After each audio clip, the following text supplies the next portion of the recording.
tall.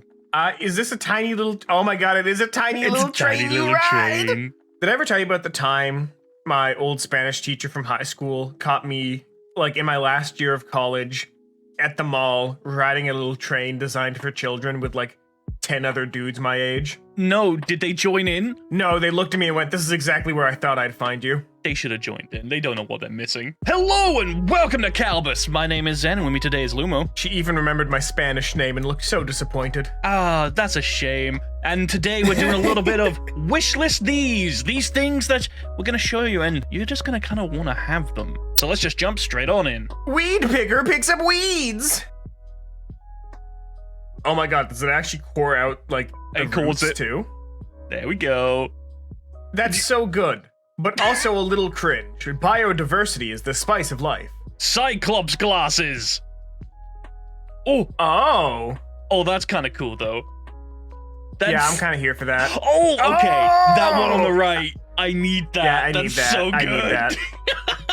Fun fact, I actually wanted that on my 3D model for my my new upgrade. They didn't let me because they didn't know how. I can do it for you. We will talk. Virtual reality for actual reality. I call this the Pukatron 9000. Okay, this is actually kind of sick. Okay, now all you need is like two kind of mocap gloves to control like the pitch and yaw and like go like acceleration and whatnot. And then you've got full control. To think. This will be involved in a federal court case. Only if they can catch you. Just completed this custom needle-felted dog replica. I can't believe they shrank him. How could they do that? He's shedding though, so that's a little bit of an issue. Yeah, that is problematic. But like, you now have a pocket-sized medium dog. You could put the dog in your pocket, your front chest pocket, and be like, wait until someone asks, what's in your pocket? And then make a fart sound. Yeah, that's the best way to do that. I agree. You have no idea what I'm referencing, do you? Not a single clue. Oh my god. With The Mummy returning to theaters after 25 years, no better time to show off my entirely handmade Rick O'Connell costume. It is a thing of beauty. It is that's so insane. Good. To think, men would just wear this back in the day. What is stopping us from wearing clothes like this today? Hista laws. It's the follow-up. Here's a few pics detailing the Book of the Dead from the iconic movie, The Mummy. Some of you were asking to see more from my post yesterday. Info in comments. That's so good. That's such a good prop. Oh, it's so good. I love it so much. I grew up watching The Mummy franchise. We don't talk about the third one, but the first two, so good. I'm happy I never watched the third one. Don't! As far as I'm concerned, it's not real. Much like how it's be real if you hit that subscribe button. God, that was such a good segue. Do it. We only like real ones here. Made from 4 recycled skateboards. Made these sculptures as art therapy. Hey, are you an artist on hit video game Scorn? Oh, why'd you take it to Scorn? We don't need the biopunk stuff. This looks cool as hell, though. Scorn. I'm gonna scorn you after this. Oh, baby. Keep up my love for wooden nightlights. That's cozy as hell. I'm in love. I love that. I love that so much. I'm assuming the top just kind of pops up. Yeah. Unless it's... I don't know. It depends on if it's battery operated or not, I guess. Oh yeah, there's no smoke coming out, so it might just be like an LED in there. Yeah. Spent the last week finishing up many coasters, Rainbow Beach, and some other fun color themes. Hey, these go hard? I'm not a big fan of coasters, but if my coasters look like an actual coast, I'd be kind of down for it. Okay. I have to ask, is your thing against coasters just like the speed? Do you not like the G-forces on your body? No, I don't know, I just don't need them. A high quality 3D hologram fan. Look at this. Can I be so real with you? I love all of the people in the comments on every time I see this, everyone in the comments is like, oh my god, it's so future, we finally have holograms. Like, no, we've had these since the 90s. I have interacted with these. I am a fossil. We all knew that, but this is sick. Look at it. I've seen the larger arrays where it's like huge amounts of them with like layers to get like really good effects. But this is so cool. It would break the second you looked from any other angle, though. True. PC is best. Do you play on PC or console? Me. Yes. Phantasy Star 1 players will understand.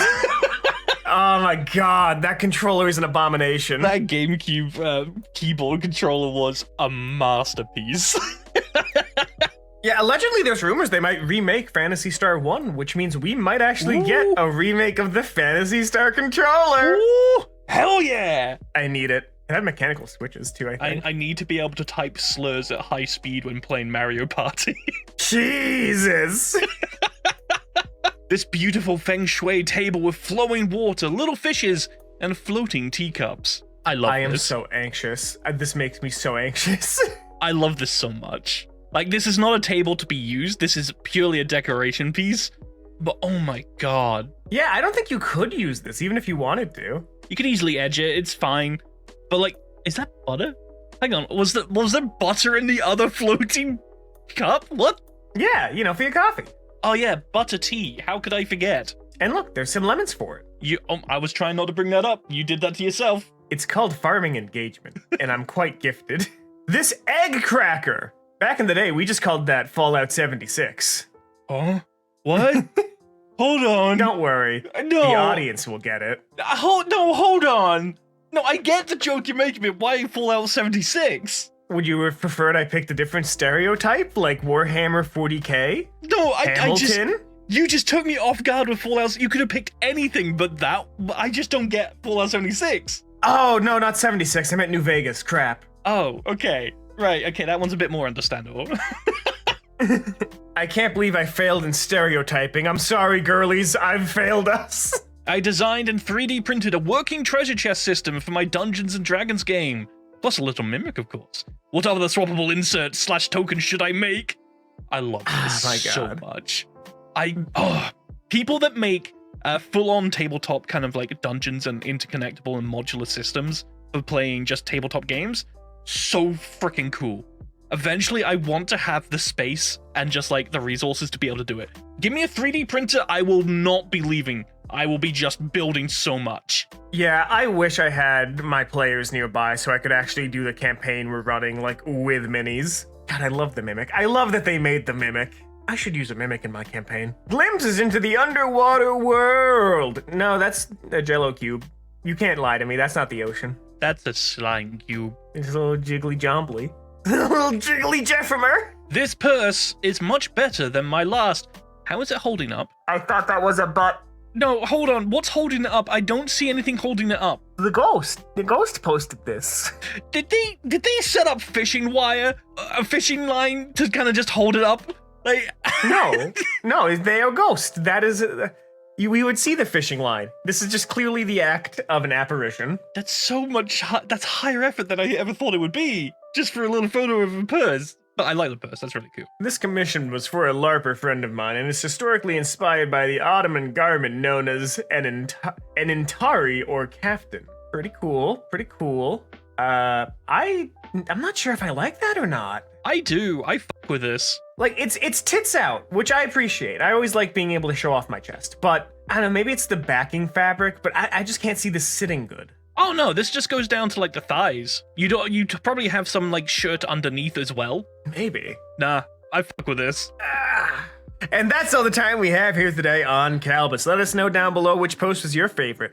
I liked the one that gave me indigestion. The Cyclops glasses is mine. If you want more wishlist these, check out the playlist. Patreon.com to support us. Merch down in the description for supporting us in a way that lets you wear us.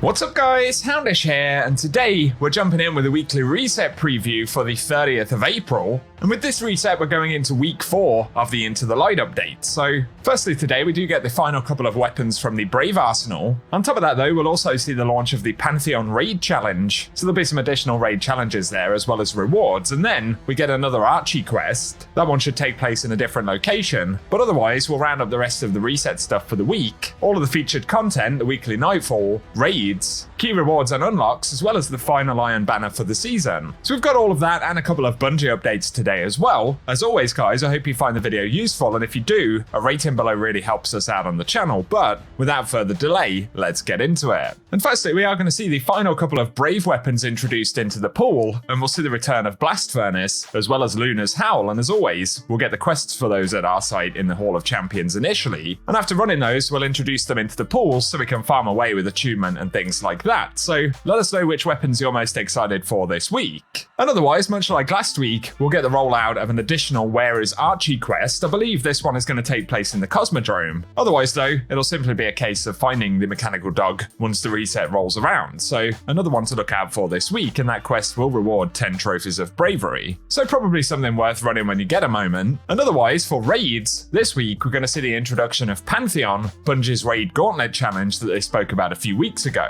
So Bungie have said it will increase in scale and difficulty each week, starting with 4 bosses in the first one and growing up to 8 in a row on May 21st. And each time a new boss is added, the active modifiers will rotate and the power cap will change, starting with players at 5 power below all the way up to contest mode equivalent of 20 power below. But Bungie say as difficulty goes up, so will the pool of rewards, and we can get adept raid weapons, deep sight versions of them, and even exotic weapons. And to kick that off, Shaxx will have the quest that we'll need to start the journey. So it'll be an interesting one this week. I believe the challenge is Extinction Averted, where we need to defeat Golgoroth, Caretaker, Macrocosm, and Atrax 1. And one of the rewards for that will be the Atrax Dethroned emblem. So another component that a bunch of players are excited to jump in and check out this week, and let us know in the comment section if you'll be diving into Pantheon as well. Otherwise though, across playlists, we do get bonus Gambit ranks all week long, so that might be useful. Otherwise, inside of the seasonal content, of course, all of the core activities and things will refresh, and we can still work on completing any of that stuff up until the final shape. For the Nightfall though, this week we'll see the Corrupted Strike, with the featured weapon being the Wildstyle Grenade Launcher, and of course we can get the Adept variant of that in Grandmasters, so let us know if it's one you'll dive into.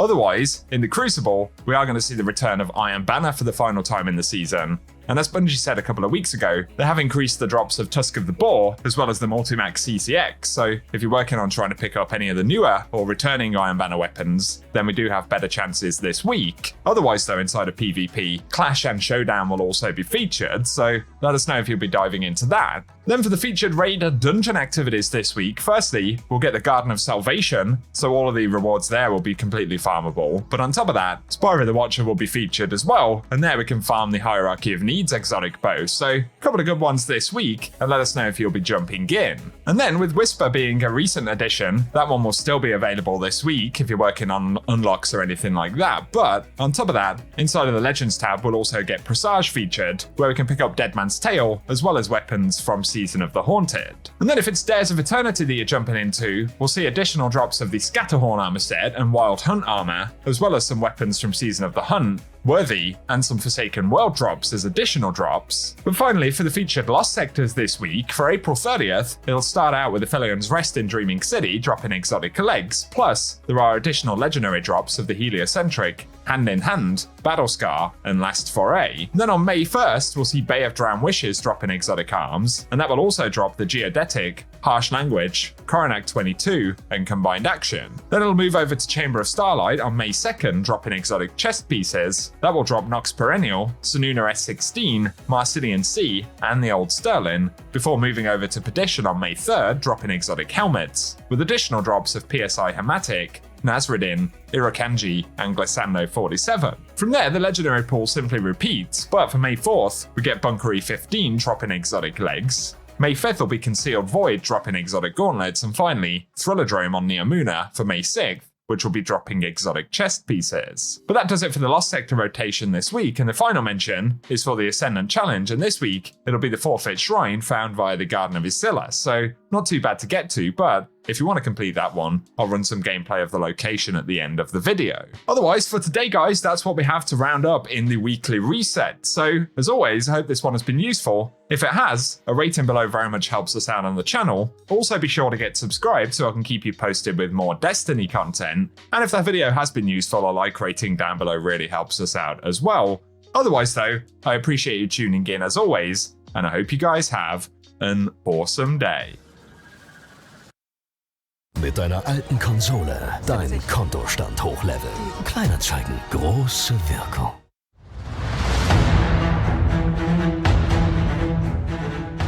What's up guys, Houndish here, and today we're jumping in with a quick preview of the final pair of Brave weapons that'll be introduced for Into the Light. So, as we've seen over the previous weeks in this update, we are getting 2 more weapons, and these will drop via quests that we can pick up at our site. So, this week's weapons include Luna's Howl, as well as Blast Furnace. So at the very least, Nostalgia will be pretty strong this week. And as always, initially, we'll get new quests to unlock the weapons. So, at reset, be sure to visit our site, and the Blast from the Past quest will be available for Blast Furnace, and we need to complete one of the following objectives: either rapidly defeat combatants using pulse rifles anywhere in the system, and as always this bonus progress for rapid final blows in Onslaught, or we can defeat guardians or combatants using pulse rifles. Then for Luna's Howl, there's Howl at the Moon, and we can either defeat combatants with precision damage from hand cannons anywhere in the system, or defeat guardians with hand cannons, and that will complete those quests. From there, the weapons will be unlocked into the loot pool, so we'll be able to attune for them and farm away. But looking at the weapons themselves, Blast Furnace returns as an aggressive burst kinetic pulse rifle. And looking at main traits, on top of the Indomitability bonus trait, in the first trait slot, it can roll Keep Away, Shoot to Loot, Kinetic Tremors, Zen Moment, Headseeker, Snapshot, or Perpetual Motion. And then the second trait slot's able to get Rapid Hit, Desperate Measures, Firefly, Kill Clip, One for All, Frenzy, or Rampage. So some interesting options here. Kinetic Tremors with Firefly will be pretty fun, but also Kinetic Tremors and Frenzy or Rampage could potentially be very good. It'll be interesting to pair Kinetic Tremors with a damage bonus. Plus it's worth considering Kinetic Tremors and One for All. If you get a roll of that, it's definitely worth trying. But Shoot to Loot is there in the first trade slot if you like the bonus, and it will pair pretty well with any of the slot 2 damage perks. As will Keep Away, although perhaps it's not the most exciting slot 1 bonus, it can be pretty functional. But there are some good PvP choices as well. Zen Moment, Headseeker, Snapshot, and Perpetual Motion are solid depending on your preference. And things like Headseeker and Rapid Hit, or interestingly Headseeker paired with some of the damage bonuses, whether it's Rampage, Kill Clip, Frenzy, or even Desperate Measures, could be pretty interesting as well. So give us your thoughts on the Blast Furnace down in the comment section and let us know what you'll be going after. Up next though, for Luna's Howl, of course it's a precision frame solar hand cannon. It'll fire as a 140 RPM. As always, we still get the Indomitability origin trait. Then in the first trait slot, it's able to roll Heal Clip, Subsistence, Eye of the Storm, Slide Shot, Discord, Encore, or Enlightened Action, with the second slot able to get Magnificent Howl, and that's updated now, and the number of precision final blows before reloading affects the total rounds granted with increased range and damage. And precision final blows with Magnificent Howl active will extend the effect for additional rounds, so it's going to be interesting to try that out, but slot 2 can also roll Incandescent, Desperate Measures, Kill Clip, Precision Instrument, Opening Shot, or Harmony. And so one of the big ones for Luna's Howl for PvE will be Heal Clip, as well as Incandescent paired together. There'll be juicy amounts of healing available there, but Incandescent also pairs pretty well with the Origin trait, almost a free Demolitionist, and any Scourge kills from that will work as well. But another shout with things like Subsistence in slot 1 is that it can be enhanced in the final shape, and it can create a weapon essentially which never really needs to reload, especially with an ammo mod. That will be better in content where enemies are easier to take down though. And so Subsistence and Magnificent Howl could be pretty interesting. Again, I've yet to try the updated Magnificent Howl, but it's going to be worth some testing as that effect can be active for quite a while. Then for PvP, Eye of the Storm, Slide Shot, and possibly Discord for some folks will be good in slot 1, and that could be paired with Magnificent Howl, Kill Clip,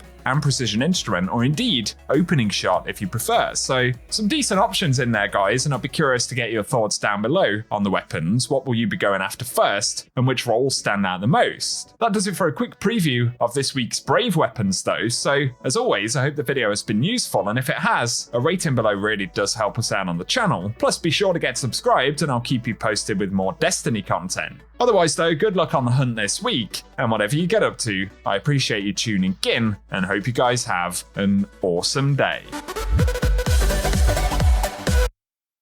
Check24 präsentiert das EM24-Tippspiel. In der Check24-App gibt's jetzt das EM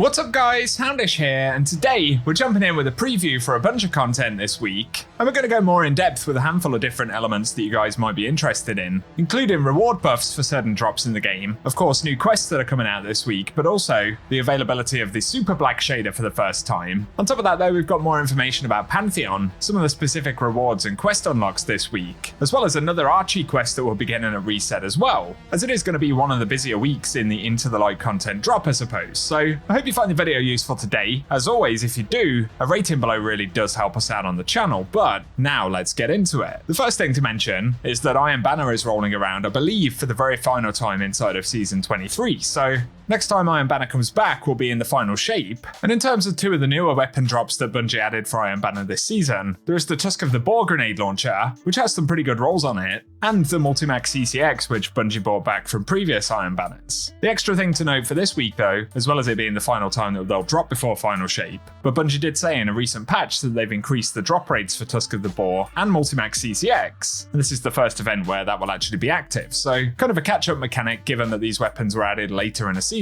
So there's the Iron Banner component, but we do actually get another game update with Reset, and Bungie have said we've got a change going live on April 30th with how special ammo meter functions. And right now the system is difficult to understand between modes, and there's a dramatic difference in the amount of ammo earned depending on a player's performance, which strongly favours a limited selection of weapons. So they say we'll be reducing the number of mode-specific meter variants to 1 for respawn modes and 1 for elimination modes, but they're also reducing the amount of ammo rewarded per transmat from 2 kills worth to 1, and the meter will now charge slightly more than twice as fast. Then they're removing ability kills contributions towards the meter to reduce the advantage that shotgun melee combo has over other special weapons for progressing the meter, and to increase the focus on primary ammo weapons for earning special ammo. And so those are the additional changes coming in the update today. There'll probably be some other patch notes, and I'll keep you posted with them with the vendor video, but Bungie do add they'll have more details from the PvP strike team coming in this week's twit, so the conversation is bound to continue, and no doubt we'll get more changes down the road. Otherwise though, one of the quicker mentions, because we've already covered it, but of course Blast Furnace and Luna's Howl are available this week. So initially there'll be the quests for them at our site, and then we'll be able to go ahead and attune for them and farm away. I do have a separate video that's got all of the perk rolls for those weapons if you want to check it out, so I'll link that below, but those are the last Brave weapons to be introduced, and it gives us a little over a month until final shape drops to continue farming for any shiny versions of the weapons we want to pick up, so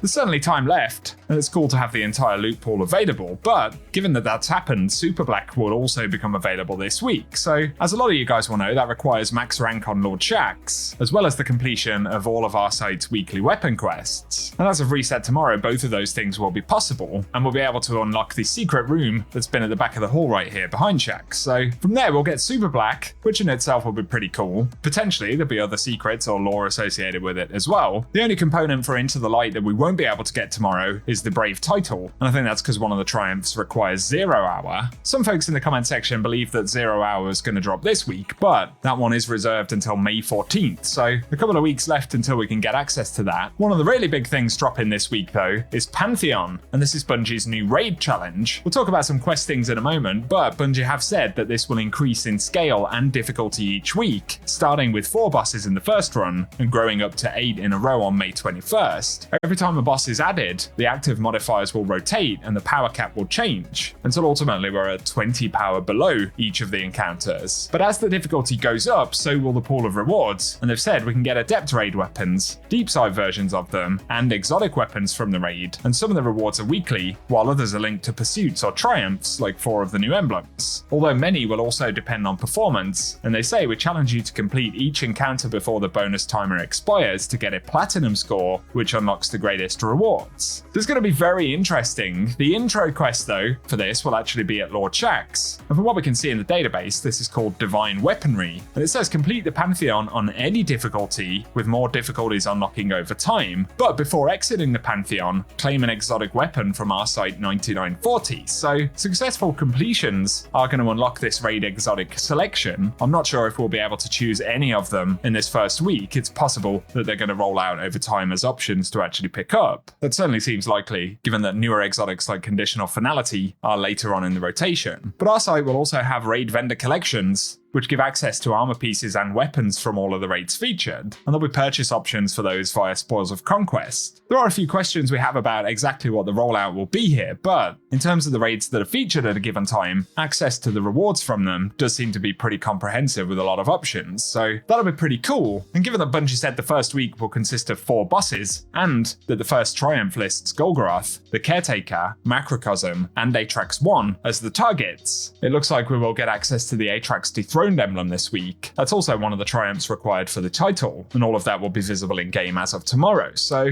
for the raiders out there, I think folks will be having a lot of fun with this. Certainly a lot of the emblems are very cool, so let us know if you'll be diving in. The final thing to mention though, and we'll be getting another Archie quest, so similar to the hunt we had last week in the tower, there'll be a new objective this week. There are a bunch of destinations featured, and if the order that they're listed in is to be believed, according to the database, then we should get the Cosmodrome one this week. I would take that with a pinch of salt, although it seems pretty likely. And the Cosmodrome steps include speaking to Shorhan in the Cosmodrome, of course at the spawn for the steps. And beyond that, it says Archie heard rumors about a cave full of loot, so that will be at the loot cave location that we can find at the Skywatch. Skywatch has a fast travel point, so that should be pretty easy. Then step 3 is that Archie wanted to scope out the complex where we held off the Hive and re-established communication with lost colonies across the system. I'm pretty sure that this will be in the terrestrial complex, where the last array mission was featured in Destiny 1. That's easy to get to from Skywatch. The other possibility is in the lunar complex, as step 4 says Archie heard about a place where freshly risen Guardians used to sneak past danger to hang out in front of an old bunker door beyond the shores. So heading in the direction of the terrestrial complex, we get to the Forgotten Shore, and from there we can follow along the coast up to where Rasputin's bunker is, and presumably that is the old bunker door. Then step 5, which is Archie's last stop,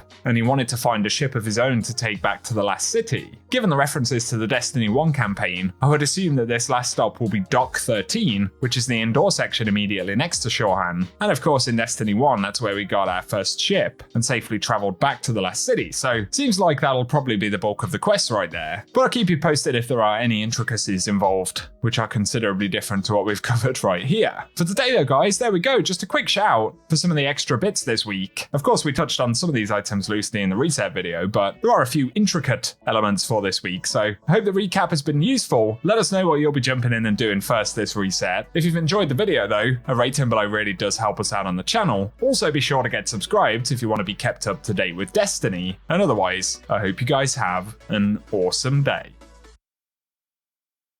There's a better life. There's a better life.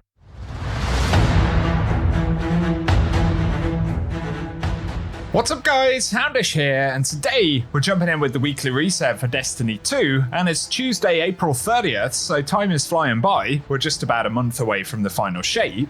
But with the reset this week, of course, we get the final 2 Brave weapons introduced for Into the Light. On top of that, Bungie are launching Pantheon, which is their new Raid Gauntlet challenge, so we got a bunch of new rewards there. And additionally, there is a new patch for the game today, so we'll do our best to cover all of the patch notes. And then we'll touch on key rewards for the week, the vendors in the tower, some of the new quest content, and unlocks with more or less everything worth knowing about what's happening in the game this week. So, as always guys, I hope you find the video today useful, and if you do, a rating below really does help us out on the channel. But without further delay, let's get into it. And initially, for a quick rundown of some of the items this week, we are seeing the introduction of the Blast Furnace, as well as the Luna's Howl, which are the final 2 returning weapons for the Brave Arsenal in Into the Light. So, as always, our site has those weapon quests now in the Hall of Champions. They'll be pretty quick to get done, and if you want to go ahead and farm away with attunement afterwards, then I wish you the best of luck picking up those shiny weapons. Of course though, with the final 2 weapons dropping, that also means it's possible to unlock the Super Black shader if you've leveled up fully with Shax and completed all of the quests. So let us know if you're getting that done this week. Otherwise though, a couple of extra shouts. Iron Banner has returned, and Bungie did buff the drop rates for the Tusk of the Boar and the Multimax CCX. So if you're working on adding a couple of those newly introduced weapons into the rotation, we should have better chances of getting them this week. Otherwise though, Lord Shax in the Hall of Heroes also has a quest to kick off the Pantheon Raid Gauntlet. So for the raiders out there, if you want to pick up some juicy emblems, extra drops of raid rewards, including exotic weapons, then initially you'll need to visit Shax and pick up that quest. Otherwise, I guess we'll discover how Pantheon plays out in the next few hours. Next up though, we get the patch notes for the update today. There have been a handful more changes for special ammo. We did cover those in the previous video, and they're in the patch notes linked below. But for Onslaught, they fixed an issue where Extinguish wasn't being cleared properly during a Tormenta heatwave, another issue where larger enemies teleported behind the ADU, and they fixed an issue where ADU batteries could heal enemies when thrown.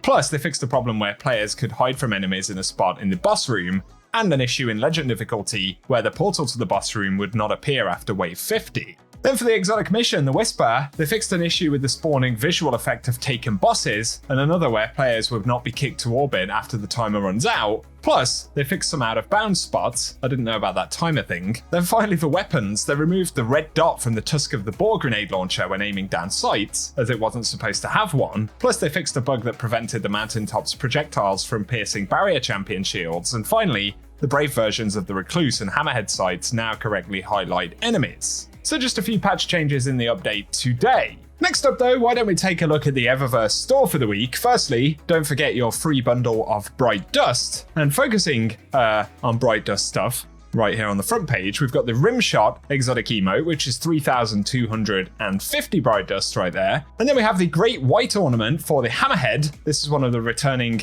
Black Armory ornaments for the weapon. We could apply this to the Brave weapon, which is cool. That is 700 Bright Dust. But we also have the Lattice Entrance Transmat effect. As always, this is 450 Bright Dust. And for the front page of shaders, we've got the Aposmatism available up first.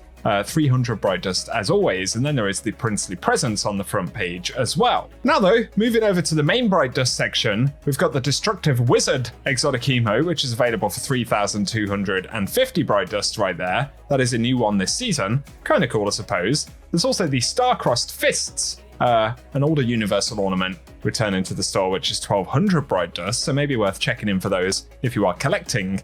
But we've got the Overcharged Shell as well, Ghost Shell there for 2,850 Bright Dust, a very, very strange looking thing.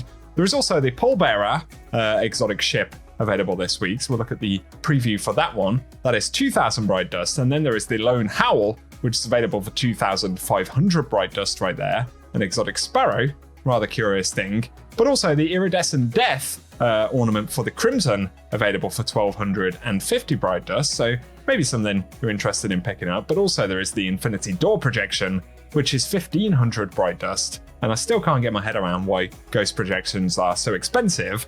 But for the second page of shaders, there is Bloody Tooth initially right here. Once again, all of these are 300 Bright Dust. There's also the Copper Brand available in the store this week, and then the Boreal Char available here as well, which is quite a nice one. And then we've got the Cursed Azure shader, which is slightly animated, curious looking thing. But finally, there is the Corrupt Ether Transmat effect available for 450 Bright Dust. In addition to that, we've got the Harpy's Cry Transmat effect. We'll take another preview of that. And finally, there is the Dreaming Shimmer available in the store this week as well. So give us your thoughts on the Eververse inventory, guys, and anything you plan to pick up this week. For Banshee's featured weapon rolls for today, we've got Whispering Slab. This has Killing Wind and Vorpal Weapon. There's also the Cartesian Coordinate, which has got Hipfire Grip and Vorpal Weapon. Then the Vulpecula, which is Shoot to Loot and Multi-Kill Clip, as well as Disparity, which has got Eye of the Storm, and Desperado actually might be worth picking up for some folks if you don't have a better one already. Could be fun. But there is Bump in the Night as well, which has Stats for All and Frenzy, but keep in mind the weapon rolls will change throughout the course of the week. As we head down to Ada 1 though, we can investigate the Paw Prints once again for a second week right here. So if you want to go and find Archie this week, be sure to do that. And then visit Ada, where we'll be able to pick up the quests. So there are a handful of these. I think there are 6 different quests. And yes, we do have the Cosmodrome variant this week, as I covered in the video earlier today. So good to know that's available, and we need to visit Shorhan initially. But for Ada's inventory, we've got the Mimic Savior set of gear right here. So if you're looking to add these particular pieces to collections, it's worth a visit this week. And then we've got the refurbished Black Armory shader right there, which is a pretty cool one. I don't think that one's actually come up at Ada before, so that's 10,000 glimmer, maybe worth grabbing. But also there is the Bray Innovation available this week. And finally, we've got new Monarchy Allegiance as well. So let us know if you plan to pick up any of the shaders this week. Some final bits to mention here though. The Nightfall this week is the Corrupted, and the featured weapon is Wild Style, so if you're still working on picking one of those up, we've got renewed chances to do so this week. Otherwise though, for featured exotic missions, Whisper of the Worm is still available, and that can be accessed on the Into the Light page. But otherwise, the Presage exotic mission is featured this week as well, where we can pick up Dead Man's Tail, as well as the pool of legendary weapons, and those are farmable. Also farmable this week though, we've got Garden of Salvation, so picking up any of the legendary stuff in there, and the Spire of the Watcher dungeon, where we can get the Hierarchy of Needs exotic bow. So a couple of good ones to go after this week, but finally, we've got the Lost Sectors, and today, April 30th, will be Aphelion's Rest, dropping exotic legs. Then for May 1st, it'll be Bay of Drowned Wishes, dropping exotic gauntlets, which is followed by Chamber of Starlight on the 2nd, dropping chest pieces, and then on May 3rd, we'll see Perdition on Europa, dropping exotic helmets. May 4th will be Bunker E15, that's dropping exotic legs. Then on the 5th, we'll see Concealed Void on Europa, dropping exotic arms, and finally, May 6th will be Thrillerdrome on Neomuna, dropping exotic chest pieces, and you can see the additional legendary weapon drops there on the right hand side as well. So good luck as always if you're hunting down any rewards this week. Otherwise though, that rounds up what we need to cover in this video, so if it has been useful guys, then be sure to get subscribed and I can keep you up to date with everything related to the game. Also let us know what you'll be doing first this week inside of the game, and if you have enjoyed the video, a rating really does help us out below as well. Otherwise though, thank you for tuning in, and I hope you guys have an awesome day. Hey Leute, heute stelle ich euch Opera GX vor. Opera GX ist ein Webbrowser mit sehr vielen... Toland returns. Randall the Vandal is mentioned in lore. Joxer, the Titan who went through the portal and Drifter's connection, and much more. Welcome Guardians, let's take a look at some brand new Into the Light lore.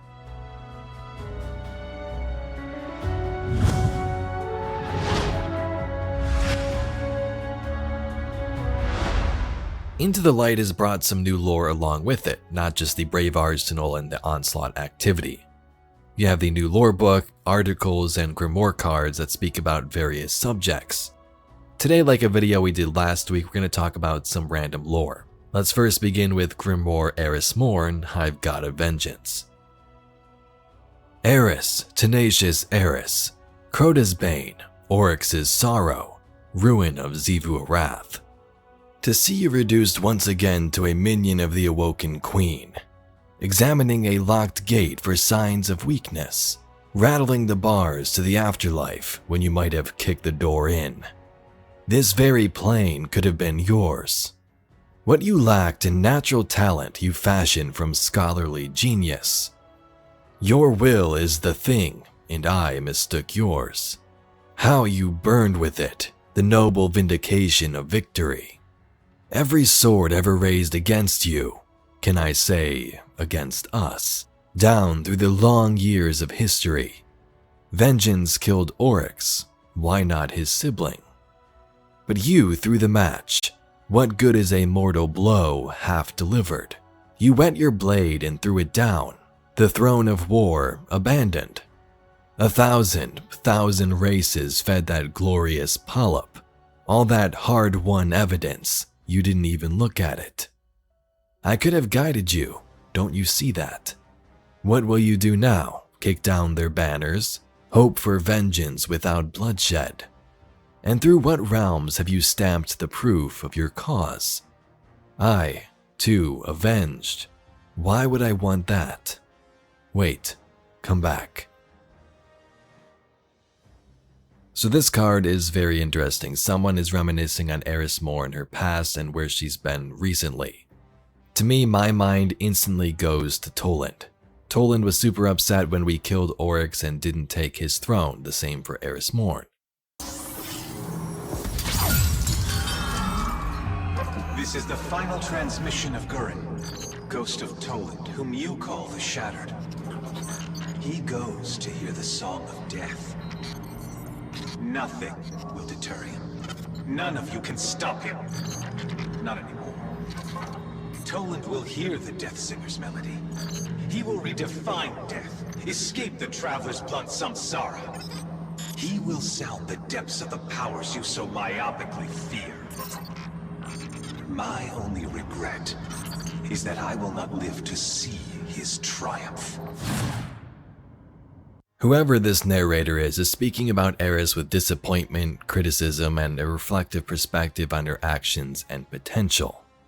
Recognition of her past achievements, disappointment in her current role as a minion of the Awoken Queen, missed opportunities, questioning her future actions, and the narrator themselves seems to reflect on their own desires and motivations, questioning why they would seek vengeance, indicating a deeper, perhaps philosophical or existential crisis. Eris took up the position of a hive god in Season of the Witch, and now she let it all go, is weak once more. So let me know in the comments who you think this narrator is. I'm pretty sure it's Tolan the Shattered. Next up, Grimoire Enemies, Reaver Vandal. Death is the great mystery to us all, Master Rahul. The question of Elixni mortality is often discussed amongst members of the Cryptarchy. Stories of Elixni arising in full health from a death or near-death state, as Mithrax did, some say abound. The Reaver of Old Russia is attested to in dozens of Vanguard records. Experienced guardians will swear on their ghost that they once killed the Reaver Vandal, who was uncannily strong for his size, only to see him alive and well again the next day. They have given him a nickname, perhaps a show of respect for another being seemingly immune to death. This card, if you weren't aware, is referencing Randall the Vandal. It all began in the alpha of Destiny 1 in the Cosmodrome. Players encountered a Vandal of the Devils that was paired with a Shank. Upon release of the game, many players were attracted to this area in the Forgotten Shore for a chest that spawned nearby. As they ventured near, they would fall to a Vandal with some bugged health. He was a tank. The community dubbed him Randall the Vandal, and a legend was born. Randall has returned many times. An Easter egg in Rise of Iron had him return as a Devil Splicer, a Nightmare Vandal in Shadowkeep, and even another version in the Grasp of Avarice dungeon. You can't kill Randall the Vandal. And our last entry for this video brings us to Grimoire the Ironwood Tree. Not much sense memorializing anybody during the Dark Age. Anyone worth remembering, you'd hang on to them without trying. Drifter crouches down in front of the Ironwood Tree, mindful of the offerings littering the ground. The amulets, nothing fancy, not one of those Iron Lord tokens, but handmade and with some care. Joxer's name is easy to read, crisp lettering. Dumb heroics will get you every time. Volunteering. First one through, so the rest of us know not to try it. Drifter smirks. He'd have had a fighting chance against a primeval. Big payout if he made it. Cleaner death if he didn't. Lord Shack shifts his weight, his helmet cants toward the Drifter. But then you wouldn't be standing there. There's no reply. So in this card, Drifter is honoring Joxer in his own way, a Titan who was one of the first testers of Gambit Prime back in the day. During that adventure, things went south and many Guardians died in the test, and Joxer had some negative feelings toward the Drifter after that. Joxer is also the Titan in the Season of the Deep opening cinematic flying through the portal, or trying to. He experienced memories of his past life as a human, his family as he flew through, and then we can see what happened. He was killed. Now maybe part of him still exists on the other side, a memory, some type of little Easter egg, but Joxer is gone and Drifter pays his respects. Despite Drifter's personality and show he puts on, he still feels for characters like Joxer, like Eris, and Shack speaks about their purpose in that last line. Anyway, Guardians, that's all we got for today's video. Some more lore from the Into the Light release. If you'd like to see some more Destiny, lore, and mysteries just like this video, please be sure to subscribe to the channel. I thank you very much for watching, and I'll catch you all in the next video.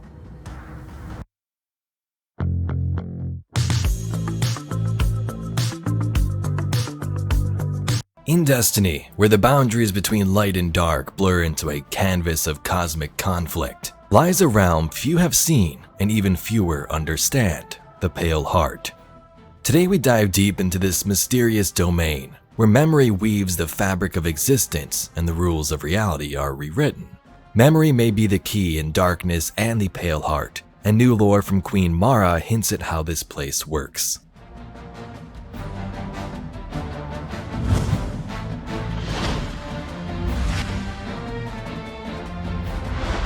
What is the Pale Heart?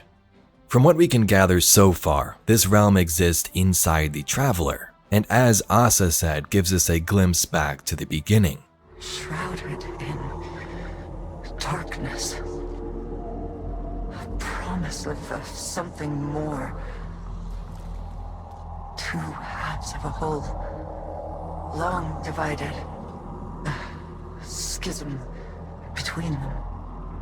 Reunited. A glimpse beyond. To the beginning. Light and dark collide, terraforming creator in the Traveler, mind and memory of the Veil. The Pale Heart seems to combine both.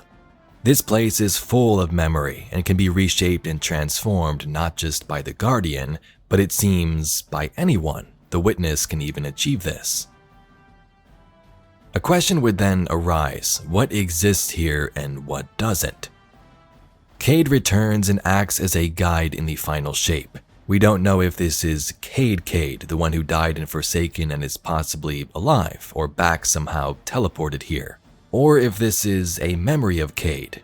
Does someone like Ikora conjure this up to be, or does Cade actually exist here? To me, it seems more like the latter, because in the new trailer, he acknowledges these future events like he's aware of what's happened in the past. Cade said he woke up here in the Pale Heart and then his journey continues. When I woke up in this place, I could have almost believed it was paradise. I feel the light flowing through me. It's everywhere. We also don't know if Cade or anyone can leave this place. If Cade is a memory, maybe that explains why he can't leave, but could others like our Guardian? Osiris and Mara with Crow are still trying to figure out how to get the rest of us in, so is there any exit? Back to the point though, what actually exists here? Is this an alternate dimension where life, flora, and structures can be created from memory? Or is it all just memories? Nothing truly exists, it's just made up from the mind. That the veil is darkness, the power of consciousness made manifest, as much as the Traveler is the light, the power of the physical world. The implications are great. Osiris straight up told us darkness exists in many forms. Memory was one of those. The veil exists as the power of thought and consciousness. The veil, and combination of veil and Traveler, has effects on human and exo minds and consciousness. Joxer learned this when he tried to go through the portal. Joxer's grip on the controls tightens as he feels a bone-deep sense of vertigo. Echoes of piano notes tinkling in his periphery. He can feel hands on his chest beneath his armor, breath against his cheek, inside his helmet. Eric, come back to bed, a voice whispers inside his mind. He sees a city, a home, family, and children. He can't sleep. They aren't alone in the universe. The Ares Project is going to... His ghost is screaming, shell coming apart at the seams. Joxer pulls himself back to reality and jerks the controls as the nose of the hawk touches the portal. He hears laughter, screams, feels lips on his cheek, hands on his shoulders as the ship begins to pass through. His ghost scream stretches from the moment of the Big Bang to the heat death of the universe. Joxer hears a scream he will make as his ship begins and ends. Come back to bed. He catches up to the scream. Everyone on the initial survey team died. The minute they touched the object, they entered a state of brain death. All of them. To make it worse, the EM radiation emitting from the veil is causing psychological distress in the exos that came with us. They've all described moments of intense, hallucinogenic reverie. Some of them went silent and rigid and just stopped. So we've mentioned Joxer's story here and the Akashic Records, but it's even more intriguing when we bring up the new Mara Sov lore in a bit. The Akashic or Akashic Records are a concept referring to a compendium of all human events, thoughts, words, emotions, and intent ever to have occurred in the past, present, or future. They are believed to be encoded in a non-physical plane of existence known as the etheric plane. The term Akashic is derived from a Sanskrit word meaning ether or atmosphere. According to these beliefs, the records can be accessed through meditation, psychic intuition, or certain altered states of consciousness, providing insight into past lives and the spiritual journey of an individual's soul. While the Akashic records are considered a spiritual concept and lack empirical evidence, they are often used in metaphysical studies to explain phenomena such as déjà vu, intuition, and psychic occurrences. So just hearing that, is the traveler a sort of etheric plane?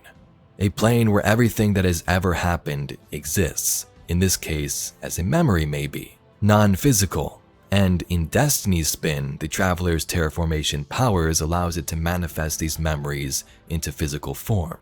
At its root, the traveler is a terraformer, a gardener. It generates natural life, physical transformation at a molecular scale across whole planets. This should have been our first hint. The domain of the light is the domain of the physical. In the new lore card for the Forbearance weapon in Into the Light, we get an interesting quote from Mara Sov. Here's the card. Mara Sov stepped lightly. She knew that nothing short of gunfire could disrupt the Cryptarch's meditation, yet she was still loath to disturb the uncanny silence of the Hygeia Division's libraries. She approached a raised dais where Cryptarch Shala held a glowing engram in her hands. It pulsed faintly in time with her heartbeat. "The Queen wears a question on her face," Shala stated, her expression impassive. "You see beyond sight, as always," Queen Mara replied. "What will happen when the darkness of the witness commingles with the light of the traveler?" The Cryptarch set the engram aside and held her hands out, palms up. "Some believe the light and darkness are opposites, contradictory, irreconcilable. But we know better." Shala brought her hands together in a sharp clap. "When light and dark merge, they form something more." Her fingers intertwined. A synthesis, stronger than either alone. Powerful, like the Awoken.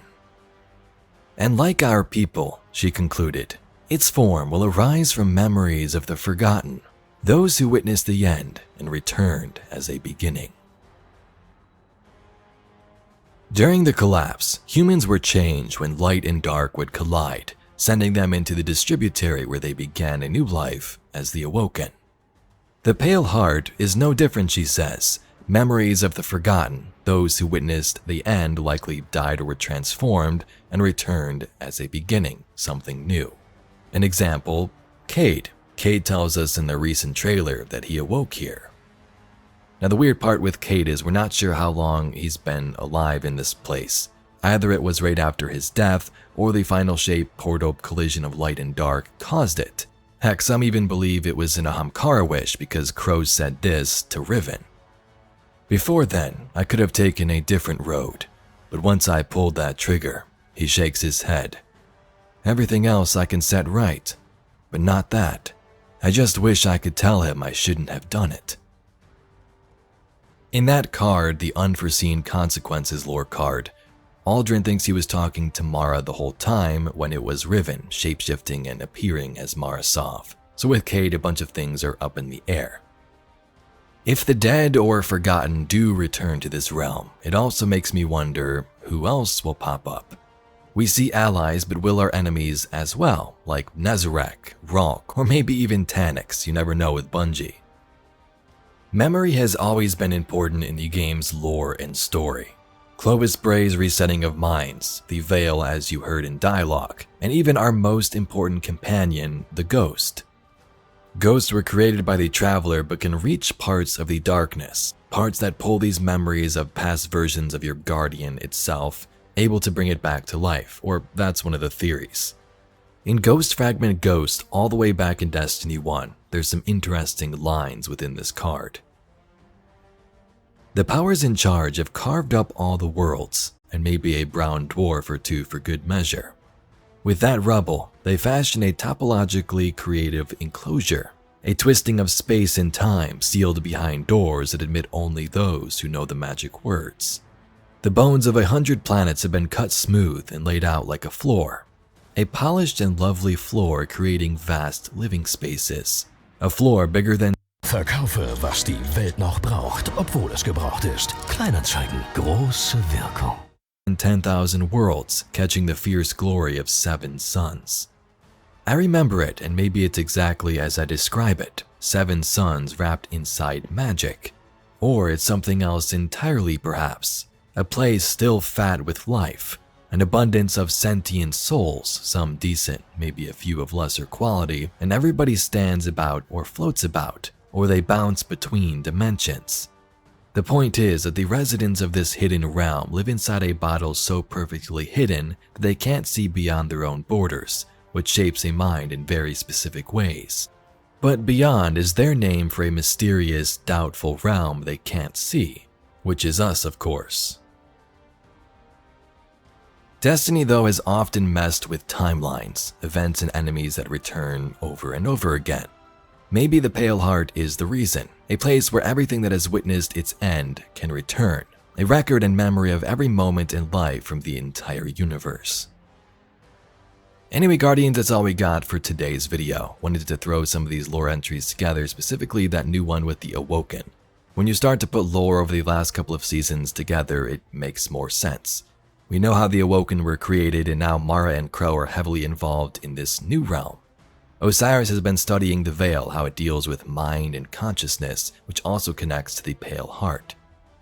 But anyway, Guardians, if you'd like to see some more Destiny lore and mysteries just like this video, please be sure to subscribe to the channel. I thank you very much for watching, and I'll catch you all in the next video.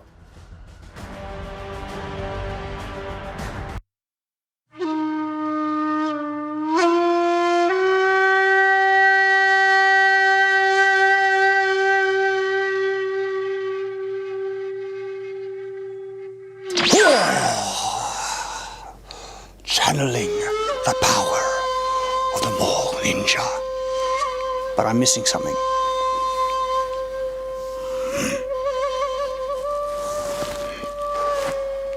Now, we are ready to begin. Greetings, I'm Shad, and if you've seen any type of content on my YouTube channel, you might understand that I am a big sword enthusiast. I love everything about them, and I love learning how to use them properly, from historical sources as well as my own experimentation. The thing is, the path to true sword enthusiasm can traverse many different areas, one more common than the others, which is what we're going to be exploring in this video. And yes, we are going to be exploring the mythical, the legendary Mole Ninja. Now, the first thing, some of us, if you're a sword enthusiast, there's a very good chance that you might have actually trod the path of a Mole Ninja. And I'll put up my hands, yes! I have been a Mole Ninja in the past, and so we shouldn't always look down on it, because it is an area that many of us need to pass through before we advance beyond it. And there's a couple of things that help you advance, like evolve, achieve a higher level from Mole Ninja to true sword enthusiasm. And some of those things are, one, learning actual martial arts, not just claiming you know how to do them. Actually go to a martial arts club, and instead of posing, you learn how to do it properly, and it could be anything. Classic, good, effective martial arts, HEMA, lots of things. So that's one important thing that I hope you get there. The other one is also losing your virginity. Probably a virgin if you're a Mole Ninja. I'm married, I have 5 kids. Okay, I'm well and truly advanced past that. The thing is though, where does Mole Ninjaing come from? And what is it? You might be wondering, are you familiar with the legendary Mole Ninja? When you might have been off partying and stuff. Well, while you were off partying, these men were studying the blade. And so it begins first with the concept of the Mole Cop. And the Mole Cop were generally people who, security guards, that take their job very seriously, and they will patrol those malls armed to the teeth, okay? tactical vests and weapons and everything as the people who probably take it a little bit too far. And once the idea of the mole cop became cemented in everyone's mind, where it's like, you're not really a cop, you're kind of a fake cop, but you're posing as a cop, but it's, you know, nice to try. Well, this is where the idea of the mole ninja comes from. And the thing is, there's a hard reality that everyone needs to accept. And it's basically, if you pose as any type of ninja at all, and when I say ninja, headband, masks, you know, shuriken, definitely, that type of ninja that you're thinking of, even like, oh, if I'm really good at it and I train it and I study ninjutsu, it's not what real ninjas were like. Yeah, they're very different, all right? Like they had a dedicated sword. If you're ninja, you just used a straight sword. Come off it. Right, anyway, so that's the thing. If you've got a ninja toe,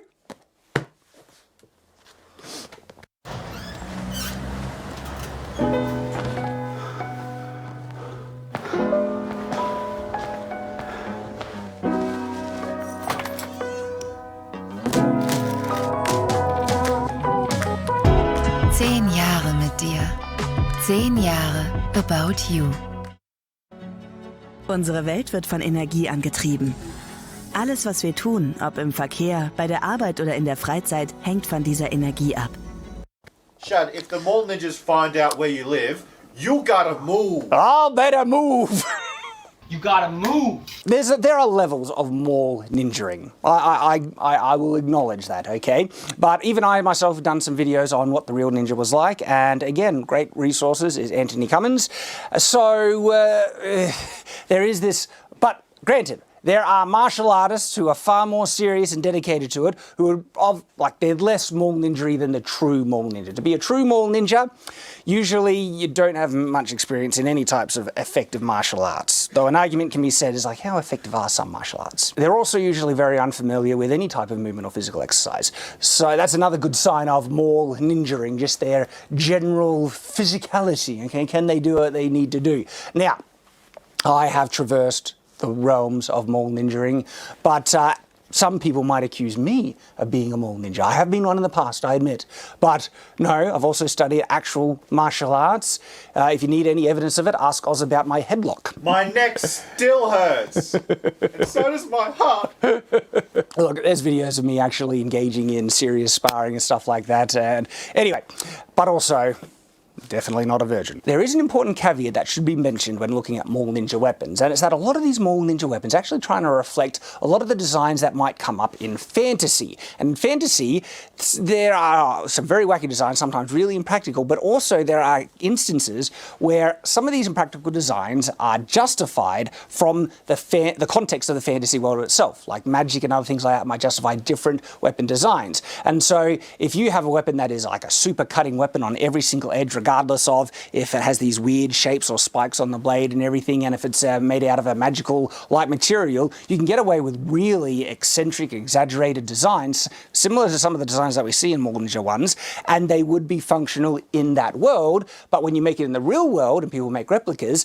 they're nowhere near as functional. But because it's got the cool factor, people then pick it up without understanding the true effectiveness and the proper design the sword's supposed to have to be functional, and they just think it's awesome and they pose for it, and you get the cringe factor as well. And so a good example is, say, the Stormlight Archive swords, the shard blades. The shard blades are often very exaggerated, flamboyant designs, but they're magical weapons, and nearly every edge on it can cut, regardless if it's got spikes and everything. It's not going to get caught on material and everything. And it's a good example of over-the-top designs that are logically validated in the world because of the fantasy. I also kind of do that in my own book, Shadow of the Conqueror, because the swords are magical swords. They're called sonicals, and that can justify strange and flamboyant designs as well. So, we understand the concepts of a mole ninja, where it comes from. It's kind of someone posing and everything.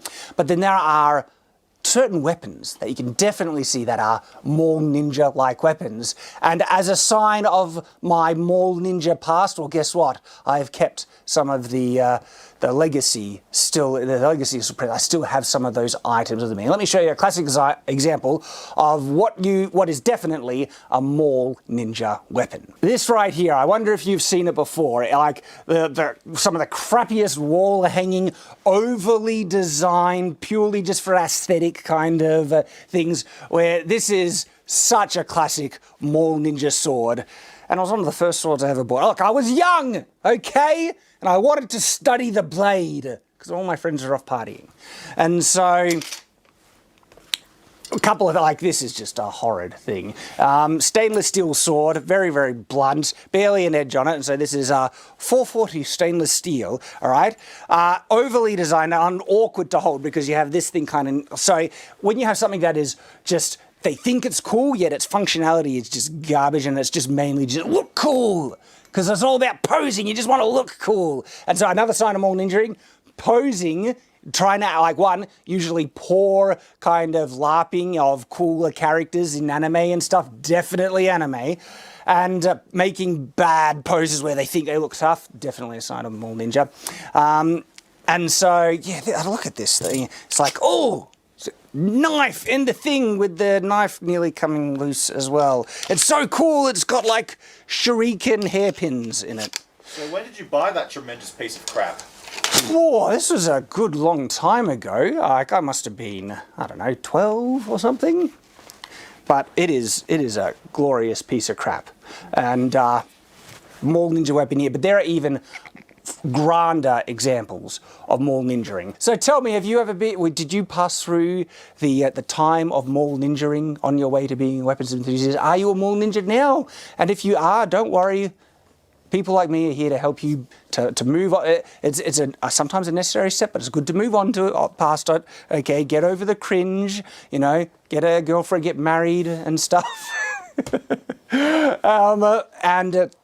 And become a true sword enthusiast. Thanks for visiting the Shadlands, the place to find quick and easy to watch sword related content. This video was a supercut or clip from a larger Shadiversity video. If you'd like to see the full length video, please click on the provided links and I hope to see you in the future. Before we begin, do you know I have a brand new YouTube channel called The Shadlands? But what is The Shadlands, I hear you asking? Well, if you love the Shadiversity content, you will love the Shadlands content because it's basically the same, except it is made to cut to the chase and straight to the point. With recuts of older videos that you've probably never seen before, made to be shorter and easier to consume, as well as brand new exclusive content that you will not find on the Shadiversity YouTube channel. All made in the focus of this new channel, easier to consume content, because even though I love the detail and deep dives that we do here on Shadiversity, some people just don't have the time to watch such long videos. So check out the Shadlands to catch classic Shadiversity content made easier to consume, as well as brand new exclusive content where we cut to the chase and get straight to the point. Shadiversity. Greetings, I'm Shad, and it's my impression as I see how the medieval period is adapted into not only pop culture, but just medieval enthusiast practice, that the arming sword gets a bit of neglect. Now, I'm not saying completely, because of course there are a lot of people just practicing arming sword, HEMA, and enjoying it, and it's being seen in pop culture and stuff, but there is this trend that when people opt for, like, you know, if they're going to make a sword character, or we do, you know, cutting tests and cutting tournaments, that usually the sword that gets a lot more attention is the longsword. And I get that. I love the longsword. Longsword looks great on your hip, and it's, like, in terms of usage, I find using a longsword easier than an arming sword, okay? A longsword, on average, only weighs 50% more than your standard arming sword.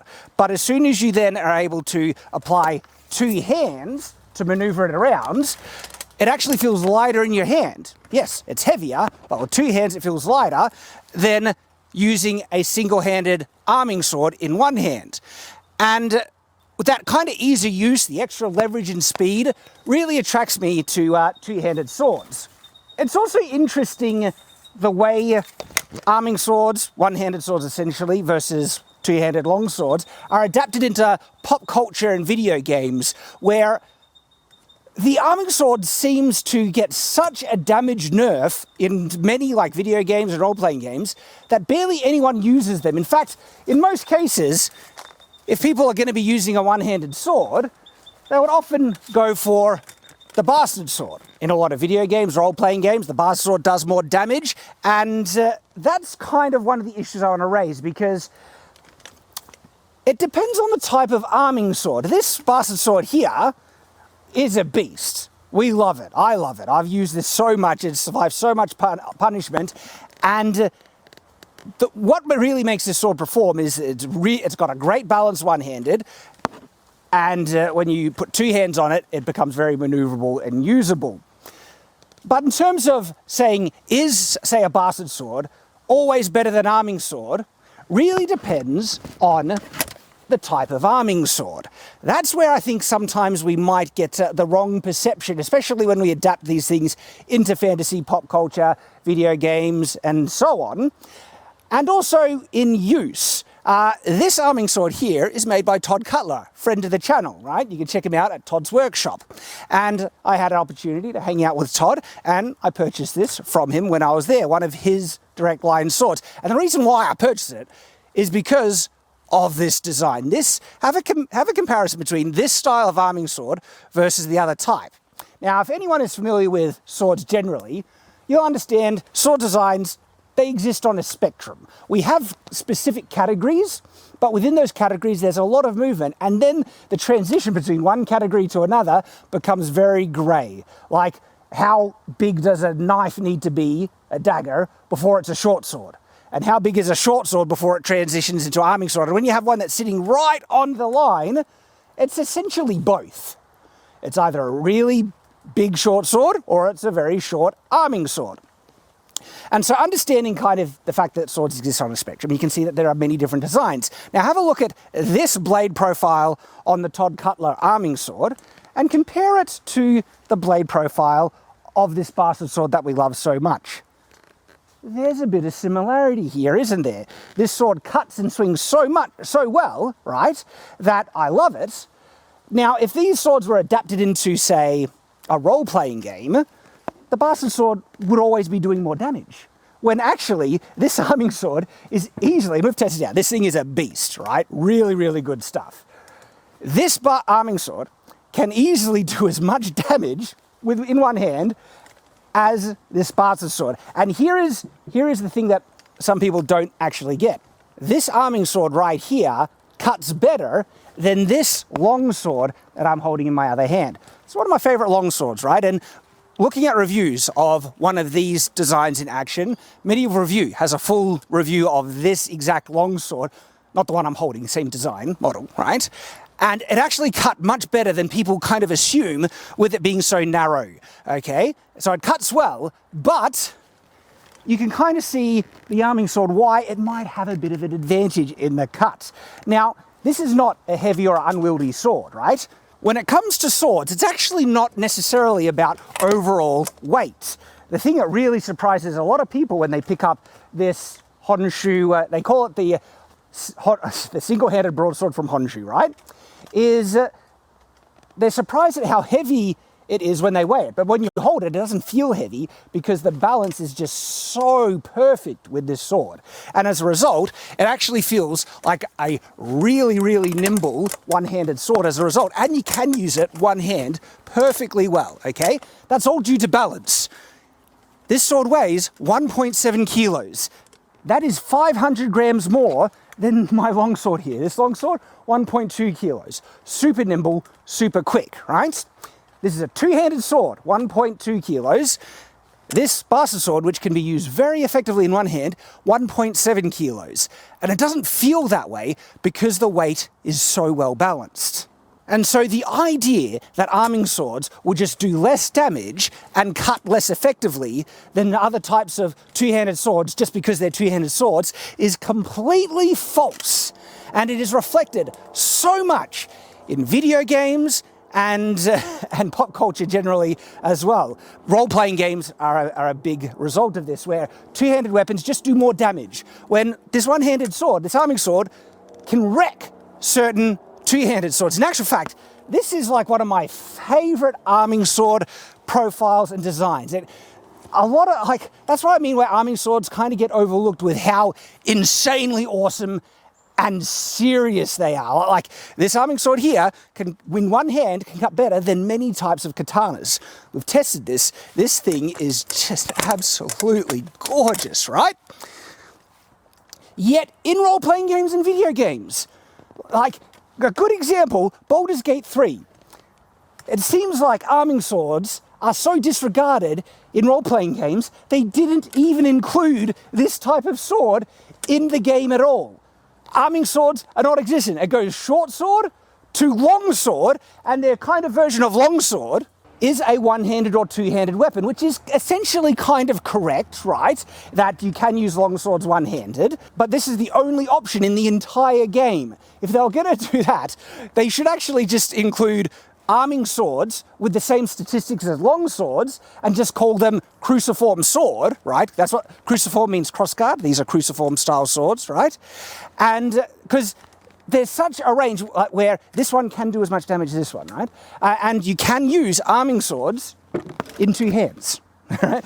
And so the kind of crossover between arming sword and long sword, because you can absolutely use them in two hands, and you can absolutely use long swords in one hand, the best way to include or incorporate them into role-play games, video games, is just give them the same stats then, and based on either if there's a unique style, you could modify it a bit, like this one gets a bonus on slashing attacks, or this one gets a bonus on thrusting, but generally same stats you can choose to use in one hand or two, and that would kind of bring their prominence in pop culture back a bit more. Now, in terms of our utilization in other things, I do not see many cutting, competitions with arming swords, and it's like, I understand, because I love long swords, and I do generally prefer them. But in terms of swords that have been used in self-defense historically, the arming sword is actually used more often than the long sword, okay? Now, the conjunction, the way you would use an arming sword for self-defense is the good old sword and buckler. Full treatises. Now, sword and buckler does get a lot of attention in HEMA, thank goodness, because it is a deadly and awesome combination. Now, sword and shield is even bigger and better, but it's a little harder to walk around with a full-blown heater shield or large round shield, where the buckler, just like that. This is the equipment that a lot of regular people, when I say regular people, if they're going to be carrying swords, right, and long swords are interesting when they assume that long swords were only ever brought, or even just more often used by knights and noblemen. And they say that there were laws restricting people from ever using long swords. No. What actually was the case is that in the areas where sword carrying was restricted, like in cities, and there are cases where sword wearing was restricted in Italy, England, not so much in Germany, depending on the period. Late medieval Germany was actually a requirement for most citizens to carry arms, but there were some cities that did have restrictions even in Germany. And when those restrictions were in place, it wasn't by sword type, it was by length of blade. They would even have a blade, usually a knife or anything, hanging on the entrance to the city, right, that indicated the legal length of blade that you were allowed to carry. If you were a nobleman who had more legal privileges, including knights, you had a higher likelihood of being able to be above that restriction, which meant that you could easily get away with carrying a longsword. It wasn't illegal for many commoners and peasants to own longswords and even carry them out in the world, but if they did come into areas where they were restricted, length would be the thing that would restrict them, and so what would they more often carry then? Shorter swords, which would give them the allowance. Now, sometimes these were arming sword length, more often they were shorter even, but that's why it's more associated that regular common people would carry arming swords or equivalent one-handed swords, where the idea of the long sword being a knightly sword used by the nobility, that's where it comes from. It actually wasn't the fact that, yes, a commoner could easily purchase a longsword in many instances, all right? Now, when you're carrying a one-handed sword, you've got a free hand, and you don't want to carry a big shield around, buckler, baby. And sword and buckler, my goodness, is just an absolutely brilliant, and I've sparred with people using it. It's very equivalent, sword and buckler versus longsword, which longswords have extra reach, leverage, but this extra defense, my goodness, sword and buckler is brilliant. And as I mentioned, very common historically, so much so that the arming sword is the more common weapon for self-defense, even over the longsword. And one of the other reasons is they are more convenient to wear. I've worn both for hours on end, okay? Even going to medieval fairs wearing swords all day, and the convenience of wearing this arming sword, look, it helps out that Todd, you know, when he sells them, a lot of them come with, you know, nice belts and sheaths. Scabbard if it's made out of wood, sheath is made of leather, but they're mostly synonymous terms now. But anyway, because it's got the attachment point higher on one end, lower on the other, secures it really nice. But anyway, you can get longsword attachments that have similar ways. Arming sword is just so much more convenient to wear. And so the purpose of this video is to try and give a bit of credit back to the brilliant arming sword, and also to showcase that it also depends on the type of arming sword. This one, as you can see here, has such a beautiful blade profile, excellent taper, brilliant weight distribution, that it is easily the best arming sword I've ever owned. Like, definitely comparing it to these other arming swords. And what's interesting, this one looks thicker, like and wider, right? And this one's only a little bit heavier, but the weight is far better in Todd's one than this one that I have here. And I don't even know where this one comes from. I purchased it off another sword collector who offered it to me. Same with this one here. Now, this arming sword is interesting because it does show you kind of like the other extreme that we see here. You can really see it. This is light and very, very nimble. As a result, it doesn't have as much bite in the cut. And when I say light and nimble, it's not like so drastically different to be, you know, unrecognizable. Like, actually pretty similar, right? Surprisingly similar. And so there are, of course, lighter arming swords that, you know, do a brilliant job. But then there are arming swords that are just king. In actual fact, I would even go so far, like, it's personal preference bias, but this arming swords like this, almost like the ultimate arming sword, in my opinion, so great that it can beat out even two-handed swords that people assume, just because of, I guess, sword culture, the way it's interpreted in pop culture things, they just assume two-handed swords always do more damage than one-handed swords, and that is not the case. It depends on the type of sword. In case you're wondering, we have already put this sword through its paces, okay? But it didn't warrant a dedicated video just on that alone. Dedicated videos need a bit more information, meat, substance to them. But we do have an exclusive video for our supporters where we put this to the test. And it's already available, it's already out. You might have to scroll down a bit because it came out a while ago, but that is available. So if you want to see how seriously full on this is when we put it to the test with cutting and stuff, all you need to do is become a supporter. That's $1 to $5 a month. You can support us here on YouTube through channel memberships, or on Patreon, Subscribestar, or Player. Yes, it is Player now. It used to be YouTube, now Player. And guys, that helps us keep the lights on. I'm not kidding, right? It's only thanks to our supporters I'm able to keep making this content. Thank you to everyone. And so if you want to help us out, and with ad revenue only getting worse, okay? Algorithm not favoring this type of content, sword content, and I'm not the only sword creator that's, you know, I've talked to that's had issues with search and discoverability, impressions and reach and stuff. Yeah, it's only thanks to supporters we're able to keep going. And so not only do you help me keep making the content like this, but also you get awesome exclusive content that I'm able to give back to you guys. And there are loads of really fun, awesome stuff you can check out right now. You can check out this bad boy being put to the test. So thank you to everyone who has watched this video. Really appreciate you. Super thank you to all our supporters, like genuinely, and thank you for watching. So until next time, farewell.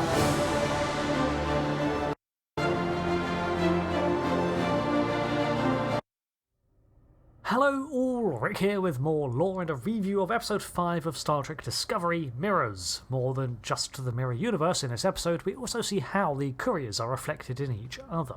We get plenty of Mol and Luck backstory in this episode, which is excellent, and some more Breen lore because, as the series made more and more evident as it went on, Luck is a Breen. However, I would point out that the culture and society of the Breen Imperium is of the 32nd century, so while certain things might line up with their 24th century counterparts, not everything will match. The suits were made similar in style to the Breen that we are familiar with, the angled stripes and layering going on, but the helmets are different now. They maintain both the grille at the front and the distinctive visor, but now are more smoothed out and easier to retract.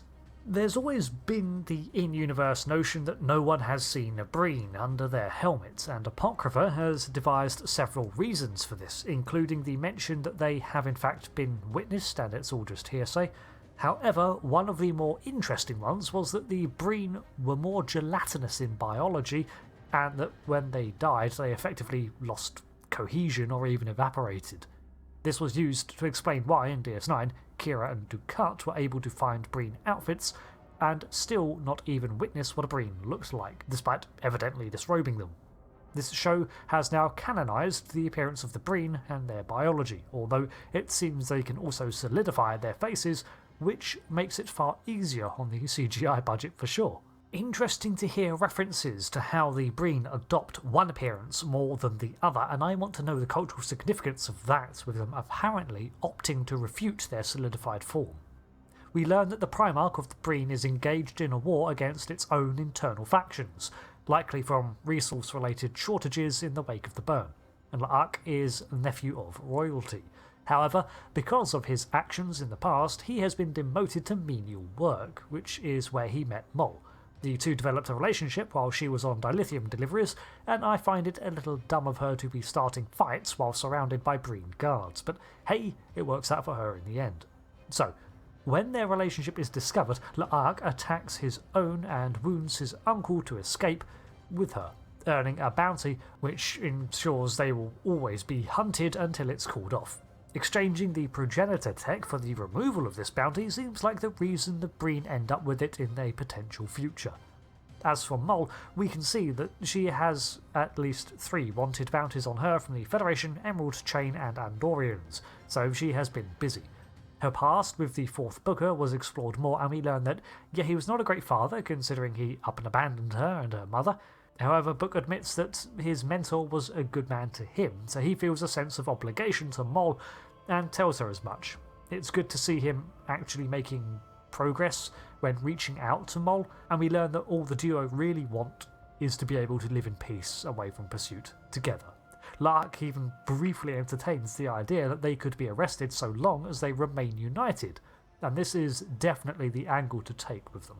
Book's earnestness continues to cement him as one of my favourites in Discovery. I'm super happy that these couriers are getting more development. It's about time we had some backstory as any longer, and I feel that they risked becoming more plot device than actual characters, but this comes at a good junction to flesh them out.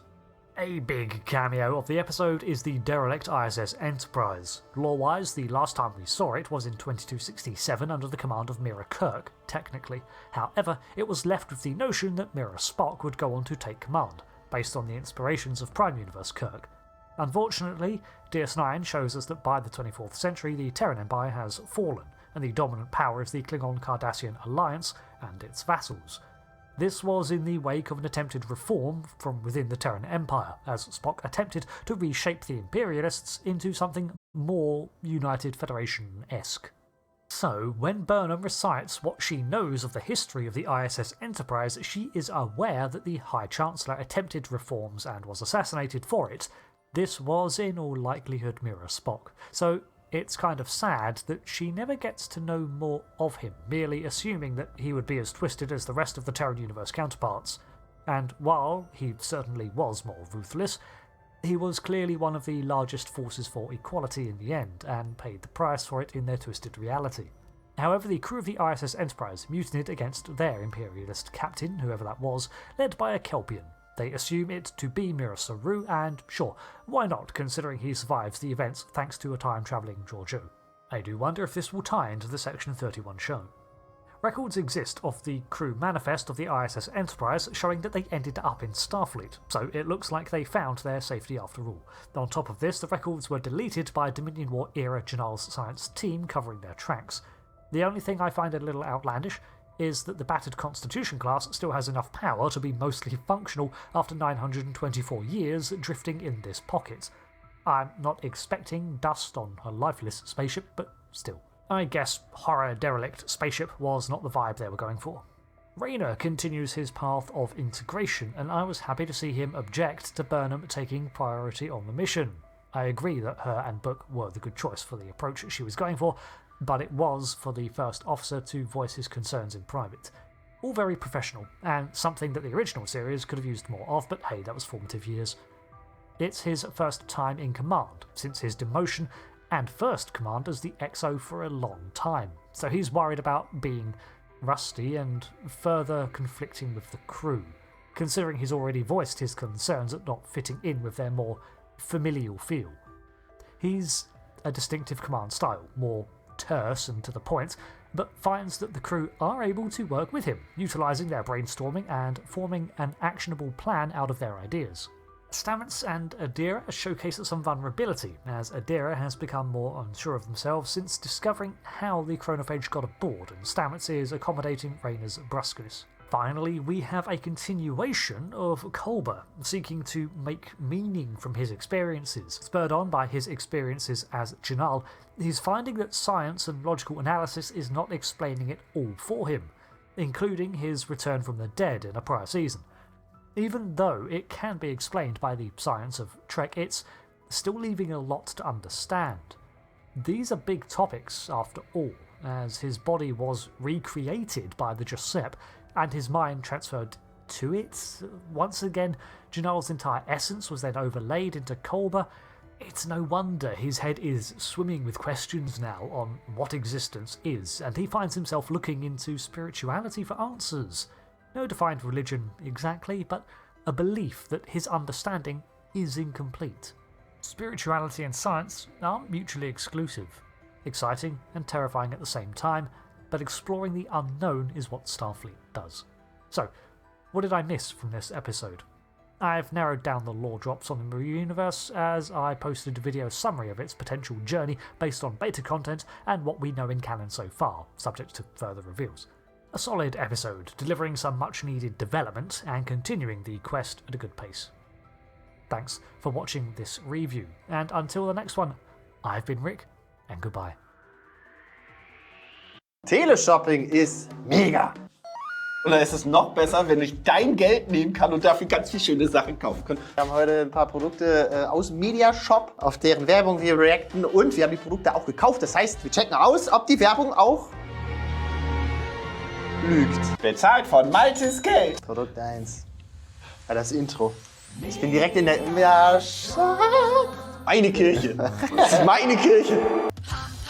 Papa, ach du Scheiße. Ja, was jetzt, tut mir leid. Das habe ich damals in meiner Pubertät auch gespielt. Pam pam pam, sind Das ist Balloon-Zoom. Der geniale Das ist ja geil. Ballonspielespaß. Der Ballon. Fliegen, Was heißt das? Ballon. Ballon. Leuchten. Der kann fliegen. Einfach den Rennwagen anstecken.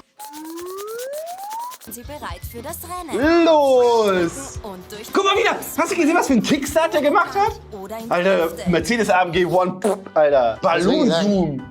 Klimawandel. Ja. Vergiss alles. E-Fuels, Hydrogen, Luft ist überall. Hier nicht viel drin, weil du schon alles weggeatmet hast. Die Scheiße hast du gekauft? Ja, guck dir erstmal zu Ende, du weißt ja noch gar nicht. Leuchten super hell. Wenn das nicht super hell leuchtet. Stinksauer. Raketenstation, wieso kann Elon Musk sein? Nur ich sag mal, ich hab's doch gesagt. Und leuchten tun die auch. Das ist scheiße. Ich bin richtig traurig, dass ich Geld dafür ausgegeben habe. Zoom sorgt für eine luftdichte Befüllung. Start jedes Mal. Wieso? Ist so wichtig. Ist so wichtig. Aber egal, wenn ich einen Luftballon mit meinem Mund aufpuste, ist das auch luftdicht, weil sonst würde die Luft nicht in den Ballon rein. Das ist Pam Pam. 7 Zoom. Oh, mega. Okay. Warte, ich hab da was vorbereitet. Das glaubst du nicht. Warum ist das so? Wusch! Oh meine, das glaubst du nicht! Nee, keine Rechnung, aber ein Doppelpack! Du hast 2 davon gekauft? Weiß ich nicht. Oh, da hinten ist die Rechnung. Warte, ich guck mal. Endloser Spielspaß. Nee, Leute, halt das Video an. Mit dem Code PB222 spart ihr 5 € bei 40 € Bestellwert hier. Das aber wenn das immer alles auf 5 € reduziert ist, dann kostet das ja gar nichts. Das ist scheiße.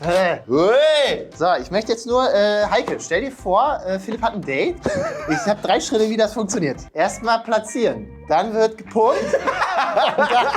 Geht's los. Wir machen ein Autorennen. Das ist toll. Ah, das ist ein 1+1-Set. Zip, Sam, Zoom. Ich hab vergessen, wie es ging. Entschuldigung, siehst du die leuchtenden Augen von Heike? Die findet das richtig nice. Oh, eine Anleitung! Da ist eine Anleitung, wie man Spaß hat. Manchmal habe ich so einen... Boom! Da steht jetzt Crash.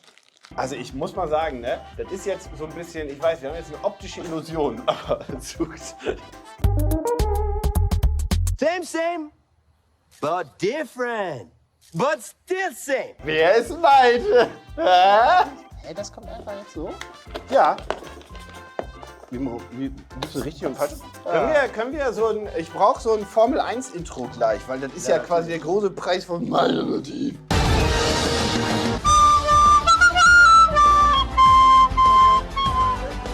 So, wir haben 5 Sekunden zum Pumpen und dann wird gegoat. Okay. Und 1, 2, 3, 4. Warte. Ich hab's nicht richtig drauf. Was passiert? Das war keine Absicht, das passiert halt manchmal am besten. So. Ja, du hast ja jetzt schon voll Ja, komm, warte.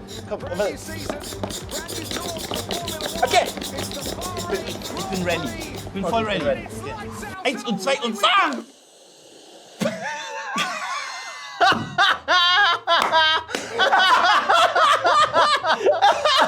Die sind nicht für den Teppich geeignet, der fährt nicht.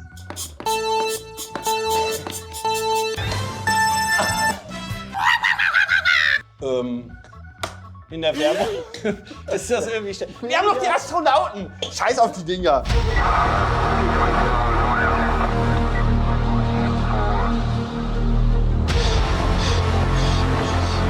Oh!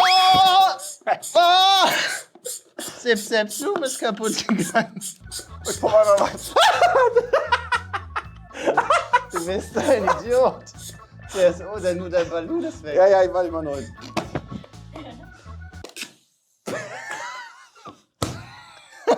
Warte!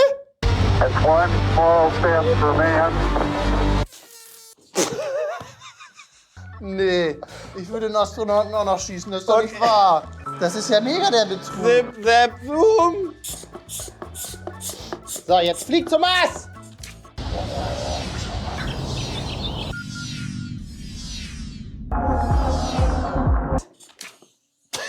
Das ist scheiße, Alter!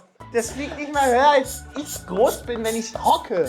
So, Freunde, hört mal ganz gut zu hier. Malte von zu Hause aus. Will auch gar nicht lang stören. Aber wir haben unseren Hinterhalle 8 Podcast gestartet. Und wenn du Fragen haben solltest, die Google dir nicht beantworten will, schick uns eine Sprachnotiz, hör in den Podcast rein. 5-Sterne-Bewertung wäre turbo geil. Du weißt, wo es Podcasts gibt. Hier ist nochmal ein QR-Code. Und Link gibt's unten. Also hör rein. Podcast ist turbo geil, macht mega Spaß. Und mich würde es freuen, wenn ihr alle reinhört. Und jetzt geht's weiter mit dem Video. Peace. Ich weiß, ihr schaut dieses Video und seid genauso begeistert wie wir. Wir werden jetzt einen unglaublichen 3D-Effekt starten. Ich habe eine grundsätzliche Frage. Ja, bitte. Nicht erschrecken, Leute. Nicht erschrecken. Wow! Den Deckel auch aufmachen, dass es einfach fester drin ist? Nee, Guck mal. Ich habe geguckt. Was genau passiert. Aber die Quizfrage ist ja, wie viel Geld haben wir bezahlt? Oder, Malte, ich habe gar nichts bezahlt. Das war fast das teuerste Produkt. Nee! 39,99. Nein! Das ist immer noch viel zu teuer. Meine alten Knie. Naja, Zip, Zoom, boom, boom, boom. Wir müssen eine Sache testen. Im Dunkeln leuchten. Ach, willst du das erstmal aufladen? Ja, hast du die Werbung? Ah nee, stimmt, das kann doch. Die Ballons leuchten im Dunkeln. Okay! Okay, guck hier hin, Heike. Die leuchten. Wann? Seht ihr was leuchten? Ich sehe nichts. Das leuchtet nicht. Also, Betrug wird ja auch klein geschrieben manchmal. Da wir sind ja da. Ich gucke aber nächstes Produkt an. Ist auch egal. Produkt Nummer 2. Los. Rückenschmerzen sind der Horror. Hatte ich gerade, weil ich ein bisschen am Pumpen war. Oh, warte! Können wir das nachstellen? Wer ist wer? Also, ich bin schon in der Haltung. Hey, du springst jetzt auf. Rückenschmerzen sind der Hammer! Au! Das war schön. Das hat mir Spaß gemacht. Sie quälen sie jeden Tag Ja, und jeden schränken Tag. ihr Leben ein. Backlaunch ist die Revolution, auf die Sie gewartet haben. So soll der Rücken aussehen. Nicht gerade, nicht ein bisschen nach vorne, sondern einfach nur ein U. Mit dem Hohlkreuz, ja? Ja. In einem. Beides hilft, Rückenschmerzen loszuwerden. Damit man wieder golfen kann. Bandscheiben Backlash garantiert das einfachste und effizienteste Bauch- und Garantiert. Bauch! Hast du? Aber das Beste, Viel. Backlash hat auch Ui, ui, ui. Und jetzt? Ui. Ach du Scheiße. Integrierte Massagerollen. Sind das nicht einfach nur Stahl? Und spüren Sie diese Das wird so teuer sein. der Bandscheiben. Die Dehnung. Er bricht in der Mitte durch! Was ist das für eine Haltung? Die haben das extra animiert, dass der Typ. Was ist das für. Der hat Guck mal den Arsch an! Das ist kein Arsch, damit kannst du jemanden erstechen. Das ist krass. Ihre Wirbelsäule und richtet sie doch wieder weh. gerade. Ach so. Ach so. Natürlich geht das, oder? Backlaunch ist so stabil, dass es bis zu 250 Kilo locker auf. Ich kann darauf. Wir können da zusammen drauf. Oh. Also können wir gleich ausprobieren, oder? Aber mir wird langsam klar, dass du das ja gekauft hast. Und das steht ja hier dann irgendwo rum. Von Maltes Geld. Guck mal, das Mediashop-Logo drauf. Sehr Inklusive einfach. Trainingsplan. Siehst du das? Da ist Trainingsplan dabei. Oh, warte, hier ist Mediashop. Wie viel Panzertape kann man denn auf ein Paket machen? Der war teuer. Nee, sag nicht so! Und das hier, das ist ja mega. Das hängt man hier. Der musste auch rein. Wie? So. Ja, ist doch toll. Ja. Ja, ist ja perfekt. Ja. Klar, Alter.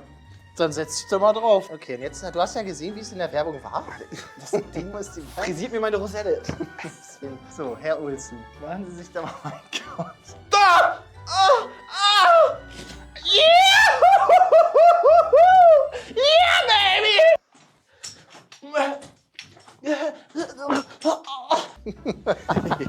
Also es fühlt sich hervorragend an, muss ich sagen. Es geht echt. Oh mein Gott, ja! So viel Spaß hatte ich schon lange nicht mehr mit Ihnen. Das ist ja mega geil. Jetzt trainier du. Du trainierst, ich arbeite.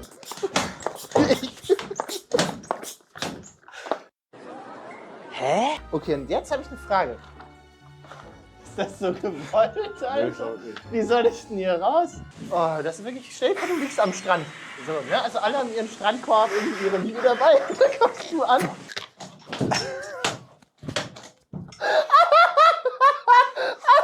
Das ist so scheiße. Wie teuer war das? 49,99 war im Angebot, runtergesetzt von 129.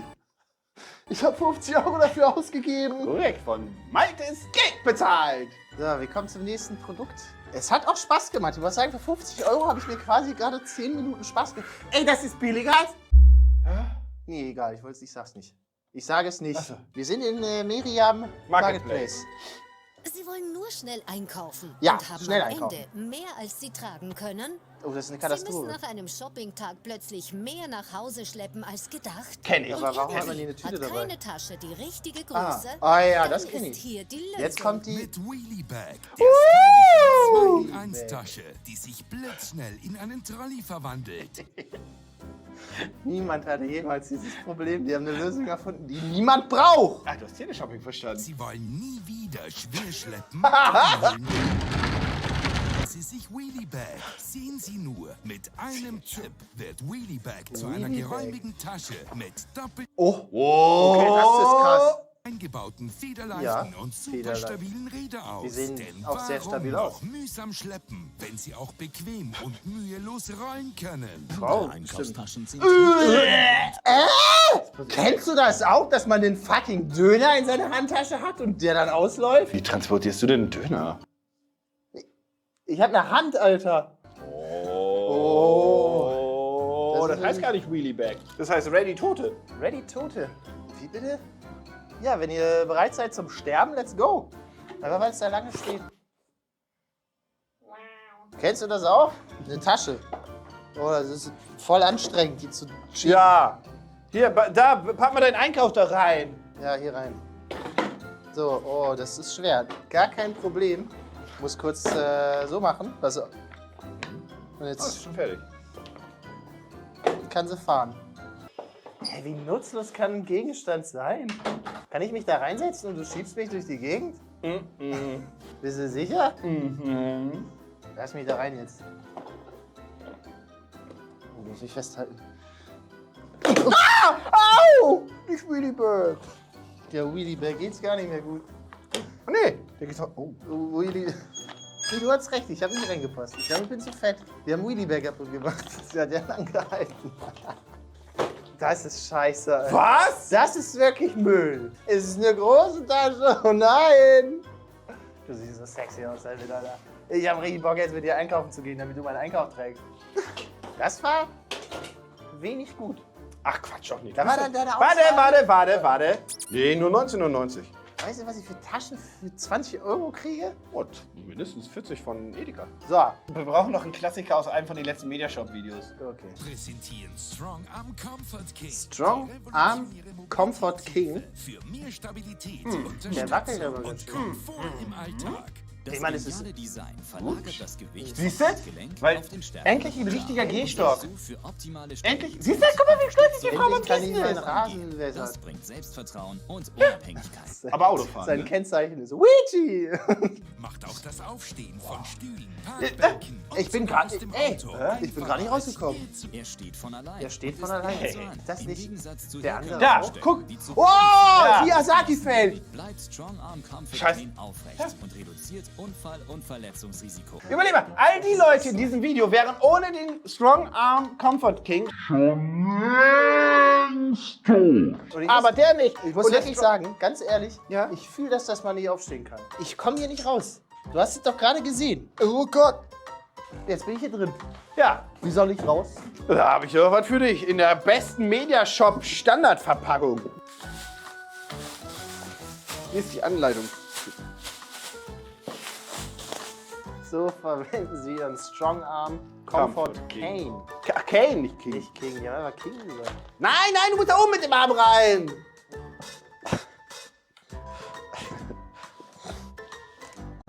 So elegant. Der steht von alleine, du hast recht. Ist ja auch das ist das erste Produkt, was macht, was es soll. Ist ein bisschen klein. Kannst du es mir größer machen? Ja, so, jetzt ist er auf Max. Weil jetzt, guck mal. Hey, ein Mann von Welt. Oh.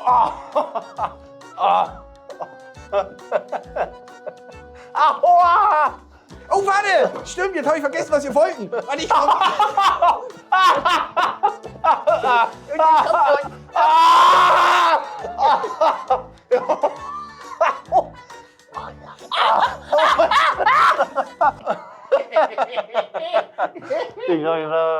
Er hat übrigens 50 € gekostet.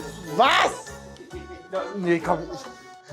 Der Strong Arm Cane wird dein Untergang, Alter. 50 €, Alter! Verdammt! Lass den Scheiß. Der ist für 50 € Scheiße. Das war alles Müll. Ja, Und wenn ihr dafür mehr Sachen von Maltes Geld kaufen, dann lasst eine positive Bewertung da und schreibt das rein da. Also schreibt, wie viel Geld ihr doch ausgeben sollt von Maltes Geld. Unbedingt. Ja, toll. Wir sehen uns das nächste Mal. Ich mach das nie wieder, mach ich was mit dir. I mean, close enough. 5 feet deep. 5 feet deep. Das ist genau das, was ich da hinschreiben wollte. Vielen Dank. Es steht auch hier nochmal falsch. 5 feet deep, das ist für Losers. Wenn man im Wasser ist, kann man es doch eh nicht lesen, oder? 5 feet deep. Was bringt mir das, wenn ich das lese, kurz bevor ich absaufe? 5 feet deep, als ob das jetzt Leonardo da Vinci, als er bei der Titanic untergegangen ist, auch noch geholfen hätte. Das ist genau historisch so passiert. Hör auf, das zu hinterfragen. Und damit, hallöle! Wir schauen uns heute mal wieder das Maul von Krokodok an. Das war krass. Und da sind schon 2. Verfickte Kacke. Und dabei schauen wir uns ein bisschen One-Job-Fails an. Warum? Weil es geil ist. Weiter geht's. Ich freue mich aber darüber, wenn Leute was falsch machen. Run England. 321. I still don't know which direction I'm supposed to run. Hä, wo würdet ihr hin? Können wir das in den Kommentaren mal eine Umfrage starten? Ich würde nach links laufen, weil er ist ja falsch aufgehangen. Aber was ist, wenn die Richtung richtig ist und sie es deswegen gedreht haben? Oh mein Gott. Man darf nicht drüber nachdenken. Ich glaube, man muss einfach Hirn aus und dann... Das sind Dinge, die passieren. Versteht ihr das? Hört einfach auf nachzudenken.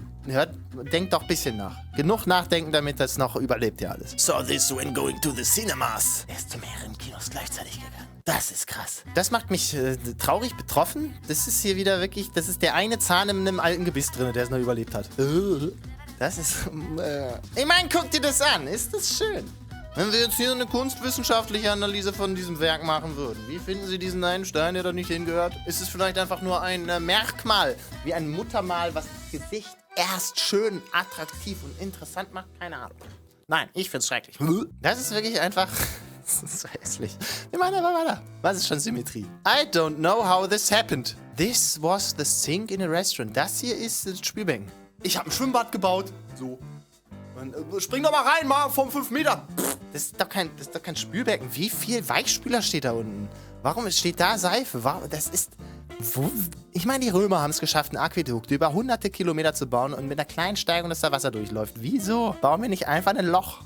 Es ist nicht so schwer. Buy ours. It looks fake and it will fall off. Why choose us? Only add a little glue and it won't fall off. Others, natural, perfectly fit, comfortable. Unsers, thick, fake, fall off easy. Ich habe den Eindruck, ist eine Theorie von mir jetzt geäußert. Ich bin ja auch kein Profi, aber ihr habt das Gefühl, das ist falsch rum. Oder wenn Werbung ehrlich wäre. Aber so hier, AliExpress. Scheißegal, du bezahlst 5 €, aber es ist auch nur 3 wert. I got a message that has Braille and you can't feel the bumps on the smooth screen. Ja, also Blindenschrift. Blindenschrift auf dem Handy. Ich meine, ohne Scheiß. Es wäre ja eine geile Technologie, wenn das irgendwann mal so gehen würde, dass das in 3D wird. Aber ist natürlich dumm, wenn du das auf dem iPhone kriegst. So. Hallöle! YOS, Alter. Was ist los? They misplaced the T in Christmas and now it says Merry Christmas. Das stimmt doch nicht. Merry Christmas. Es stimmt doch. Und warum hast du die dann gekauft, die Tasse? Merry Christmas. Vielleicht ist es ein Witz, weil der irgendwie so Mauspads verkauft. Merry Christmas. Ach, Gott sei Dank, ich habe überlebt. Power Rangers. Ninja Storm für den PC. Das ist ein interessantes Cover. Bob the Builder. Bob's Castle Adventure. Stell dir vor, du gehst in den Saturn, holst dir da irgendwie Elden Ring. DLC, keine Ahnung. Und dann ist es einfach Spider-Man. So, es wäre schon auch komisch, muss man sagen. Warum ist der so glücklich? Der Bagger hat Dinge gesehen. Ich glaube, der Bagger, entweder ist der Bagger sehr glücklich oder der hat noch so Spuckereste wie von so einem Monster zwischen den Lippen, weil er einfach deine Oma gegessen hat. Irgend so eine kranke Scheiße. Bob, der Baumeister, war beim Kreuzzug dabei? Based on Bob's Night of Fixelot Adventure. Fixelot, Alter. Das heißt doch auch beim Frankfurter Hauptbahnhof ist ein Fixelot. Was ist hier los? Deliver to Canada. Der Kreuzzug kommt nach Kanada, Leute. Was ist hier los? Das ist stark. Bob der Baumeister, wissen viele Leute nicht, ist mein Papst. Wir machen einfach weiter. Ich will nicht sagen... Oh, wie sagt man das? Der ist nicht Pock, so. Das ist einfach, der ist schon eher Edward Cullen. So hauttechnisch, muss ich sagen. Ich glaube, wenn ihr vom Sonnenlicht berührt wird, ist der wie ein Spiegel. Kennt ihr das, wenn man mit dem Geodreieck so in der Schule gespiegelt hat? Ich habe das damals mit meiner Handinnenfläche gemacht. Ich bin sehr weiß, würde ich damit sagen. Juju Bisa Raisins now, huh? Joghurt Raisins. Ich weiß nicht, habt ihr mal so eine Weintraube ein bisschen gammeln lassen und dann ist das wirklich zu so einer schönen Rosine geworden? Die sind nicht bunt.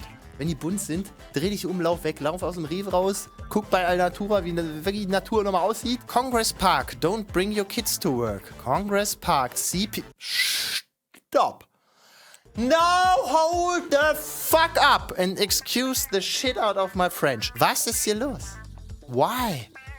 Nee, wir gehen weiter. Broke the pavement. Just fill it with cement and draw the shape with a stick. Nee, oder? Also, hier haben wir schön gepflasterten Weg. Und hier haben die einfach Zement reingemacht. Die Linien reingezeichnet. So kacke sieht's gar nicht aus. Also, ist schon schlimm, aber ich find's gar nicht... Und dann ist da jemand durchgelaufen. Das ist das Schlimmste daran, oder? Dann ist jemand durchgelaufen und danach haben sie das hier installiert. Was auch immer es ist. Und da wachsen 3 Blumen. Die Reihenfolge ergibt 0 Sinn. Wann ist was passiert? Ich glaube... Die haben die Gullideckel hier reingesetzt und dann mussten die das hier aufmachen wieder. Und deswegen haben sie dann sich gedacht, okay, jetzt müssten wir es wieder pflastern, aber wir haben nur noch 2 Steine. Was machen wir? Das passt, das hält. Sieht doch gut aus. Das ist wirklich, das sieht aus wie mein YouTube-Kanal, was soll ich sagen? Floor Seating, Kenny Chesney. Ich weiß nicht, was das ist. Das ist bestimmt, schreibt man nicht so. Ja, schäm dich. Hä? Wenn man nicht extrovertiert ist. Und kennt ihr das, wenn so irgendwie in Restaurants oder auch bei Freunden kein Schlüssel in der Toilette ist? Man hat immer so die Angst, jemand kommt jetzt rein und sieht was sehen die dann? Naja, mein nacktes Bein und wie ich aussehe, wenn ich einen abseile. So. Also ist nicht schön. Aber das ist krass. Da kommst du rein, du siehst einen Hinterkopf. The placement of this toilet in my hotel is just stupid. Warum haben die das gemacht? Also ich verstehe, dass sie es eingedreht haben, damit man ein bisschen mehr Leg Space hat. Aber das ergibt gar keinen Sinn. Warum haben... Why? Ich meine, so ist es noch weiter weg von der Wand, als es sein müsste auf der einen Seite. Hä? Nee. Abgelehnt. So, wir sind im Brainstorming. Hier gibt es keine blöden Ideen. Andere Wörter für Brainstorming. Brainstorming. Check24 präsentiert das EM24-Tippspiel. In der Check24-App gibt es jetzt das EM-Tippspiel. Ist euch das aufgefallen, dass Google-Suche und Co. alle dümmer geworden sind? Das ist wie mit uns. Ich glaube wirklich so, die sollten mal wieder ein Buch lesen. So. Statt von der einen KI die andere KI abzuschreiben. Das ist nicht gut. Ist nicht gut. I bought Pokémon Ultra Sun and they got me Pokémon Sun in an Ultra Sun Case. LOL! LOL? Die wurden gerappt, der wurde abgezogen. Der hat ein DS-Game für ein 3DS. LOL! Das ist terrible. Nee, das ist auch 3DS. Hä? Pokémon Ultra Sun ist Sonne? Ah ja, okay, dann ist es nicht ganz so schlimm. Es ist wenigstens dasselbe System. Ich bin da leider raus. Ich habe Pokémon Gen 3 noch gezockt und danach war ich nicht mehr so richtig into it. All you had to do was put God first. Every day first God put. Mumbai Metro! Aber es ist Pune Metro. Pune Metro. Nicht Mumbai. So sieht Mumbai gar nicht aus wie Metro. Das weiß jeder. Jedes Kind. Es geht darum, dass die falschen Hornissen herzeigen. Weil das sind die auch wirklich da leben. Und die sind nicht invasiv. Aber oh mein Gott, ich würde auch die nicht haben wollen. Muss ich ganz ehrlich sagen, ab dem Zeitpunkt, wo ein Insekt größer ist als mein Finger, wird es problematisch. Ich war mal in Japan im Hostel. Und das war jetzt nicht fancy dance. Das hat irgendwie 20 € die Nacht gekostet. Und halt mit teilten Zimmern und so. Und die Dame an der Rezeption mochte uns. Und dann kam die zu mir an und fragt mich, are you good with bugs? Ich habe kein Problem mit Bugs. Und dann gibt sie mir so Insektenspray und einen Becher und zeigt auf die Decke und ich gucke nach oben. Und ich schwöre euch, ich habe den TIE Fighter Sound noch gehört, als das Ding losgeflogen ist. Das war so ein fetter Brummer. Und ich denke, ich habe da original gegen geboxt, glaube ich. Das war krank. Ich habe es dann beseitigt. Aber ich hatte Probleme mit Bugs. Das wusste ich vorher nur noch nicht. Ah yes. Thigh High. Thigh High Boots. Thigh High? Thigh? What? Thigh High Boots. Das ist eine Sandale. A Red Dodo. Wo ist das ein Dodo? Wo ist es rot? Was ist das? Was ist Fandom Wiki? Wer ist denn das? Das sieht aus, wie wenn die Eule von Duolingo immer zu oft abgepaust wurde. Ach du Scheiße. YouTube certifies Roblox as Minecraft. You get to the 9th level and all that effort is mess up the letter R. Ich finde auch das E hier. Warum ist alles? Es ist alles auf einer Linie und dann das R macht so ein Hopsi und dann das E auch ein Hopsi nach unten. Warum?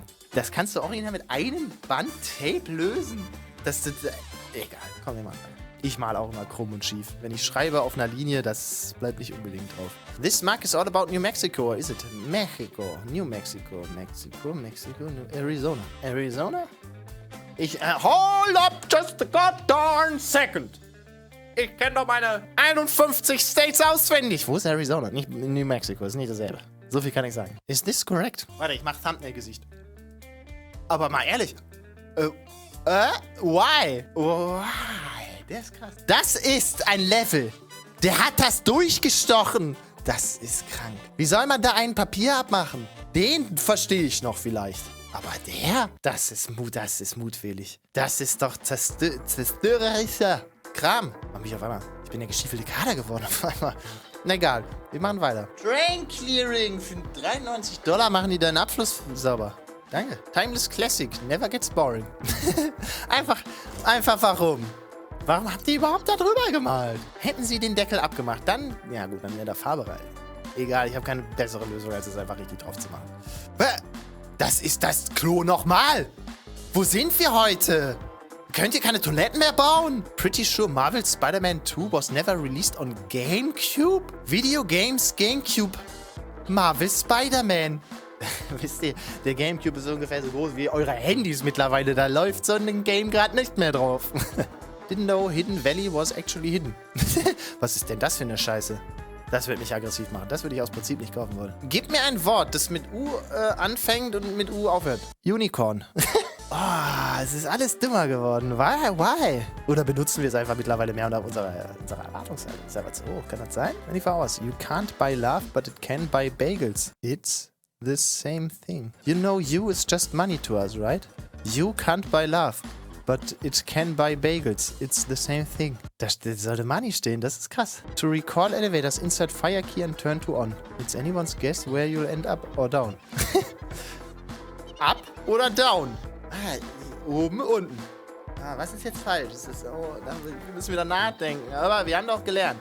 Schaltet einfach euer Hirn an. Mir geht's gut. Aber das Video, dem geht's gar nicht mehr gut. Was ist das für ein unglaublich großer... Was ist das für Das ist kein Regenschirm mehr, das ist eine eigene Atmosphäre. Was ist hier los? Zahlen. Am I right? Ich gehe.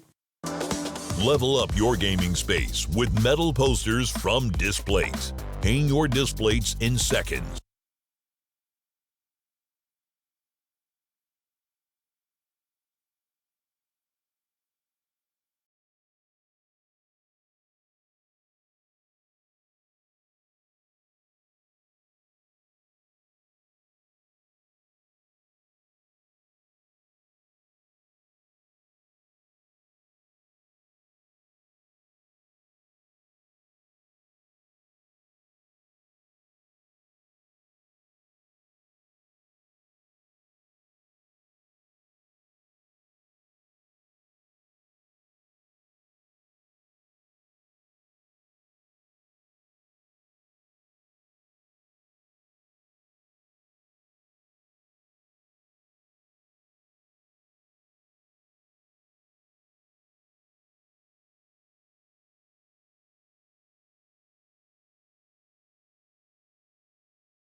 Messe bei Möbel Martin.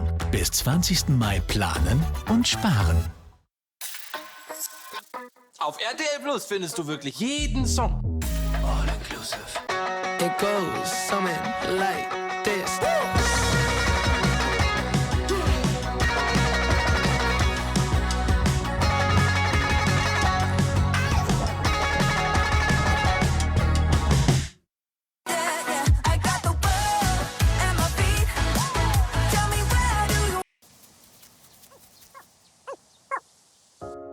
Lerne die kleinen Pikmin und ihren treuen Freund Ochin kennen.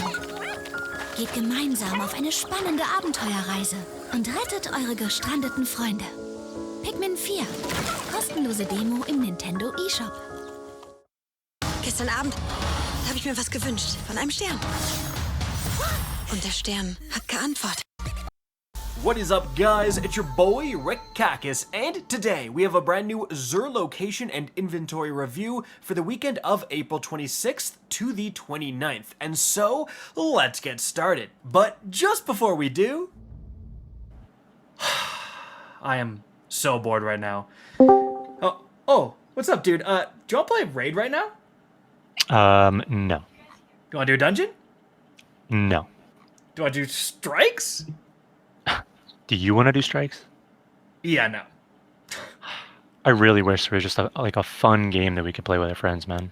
Actually, have you heard of Rumble Club?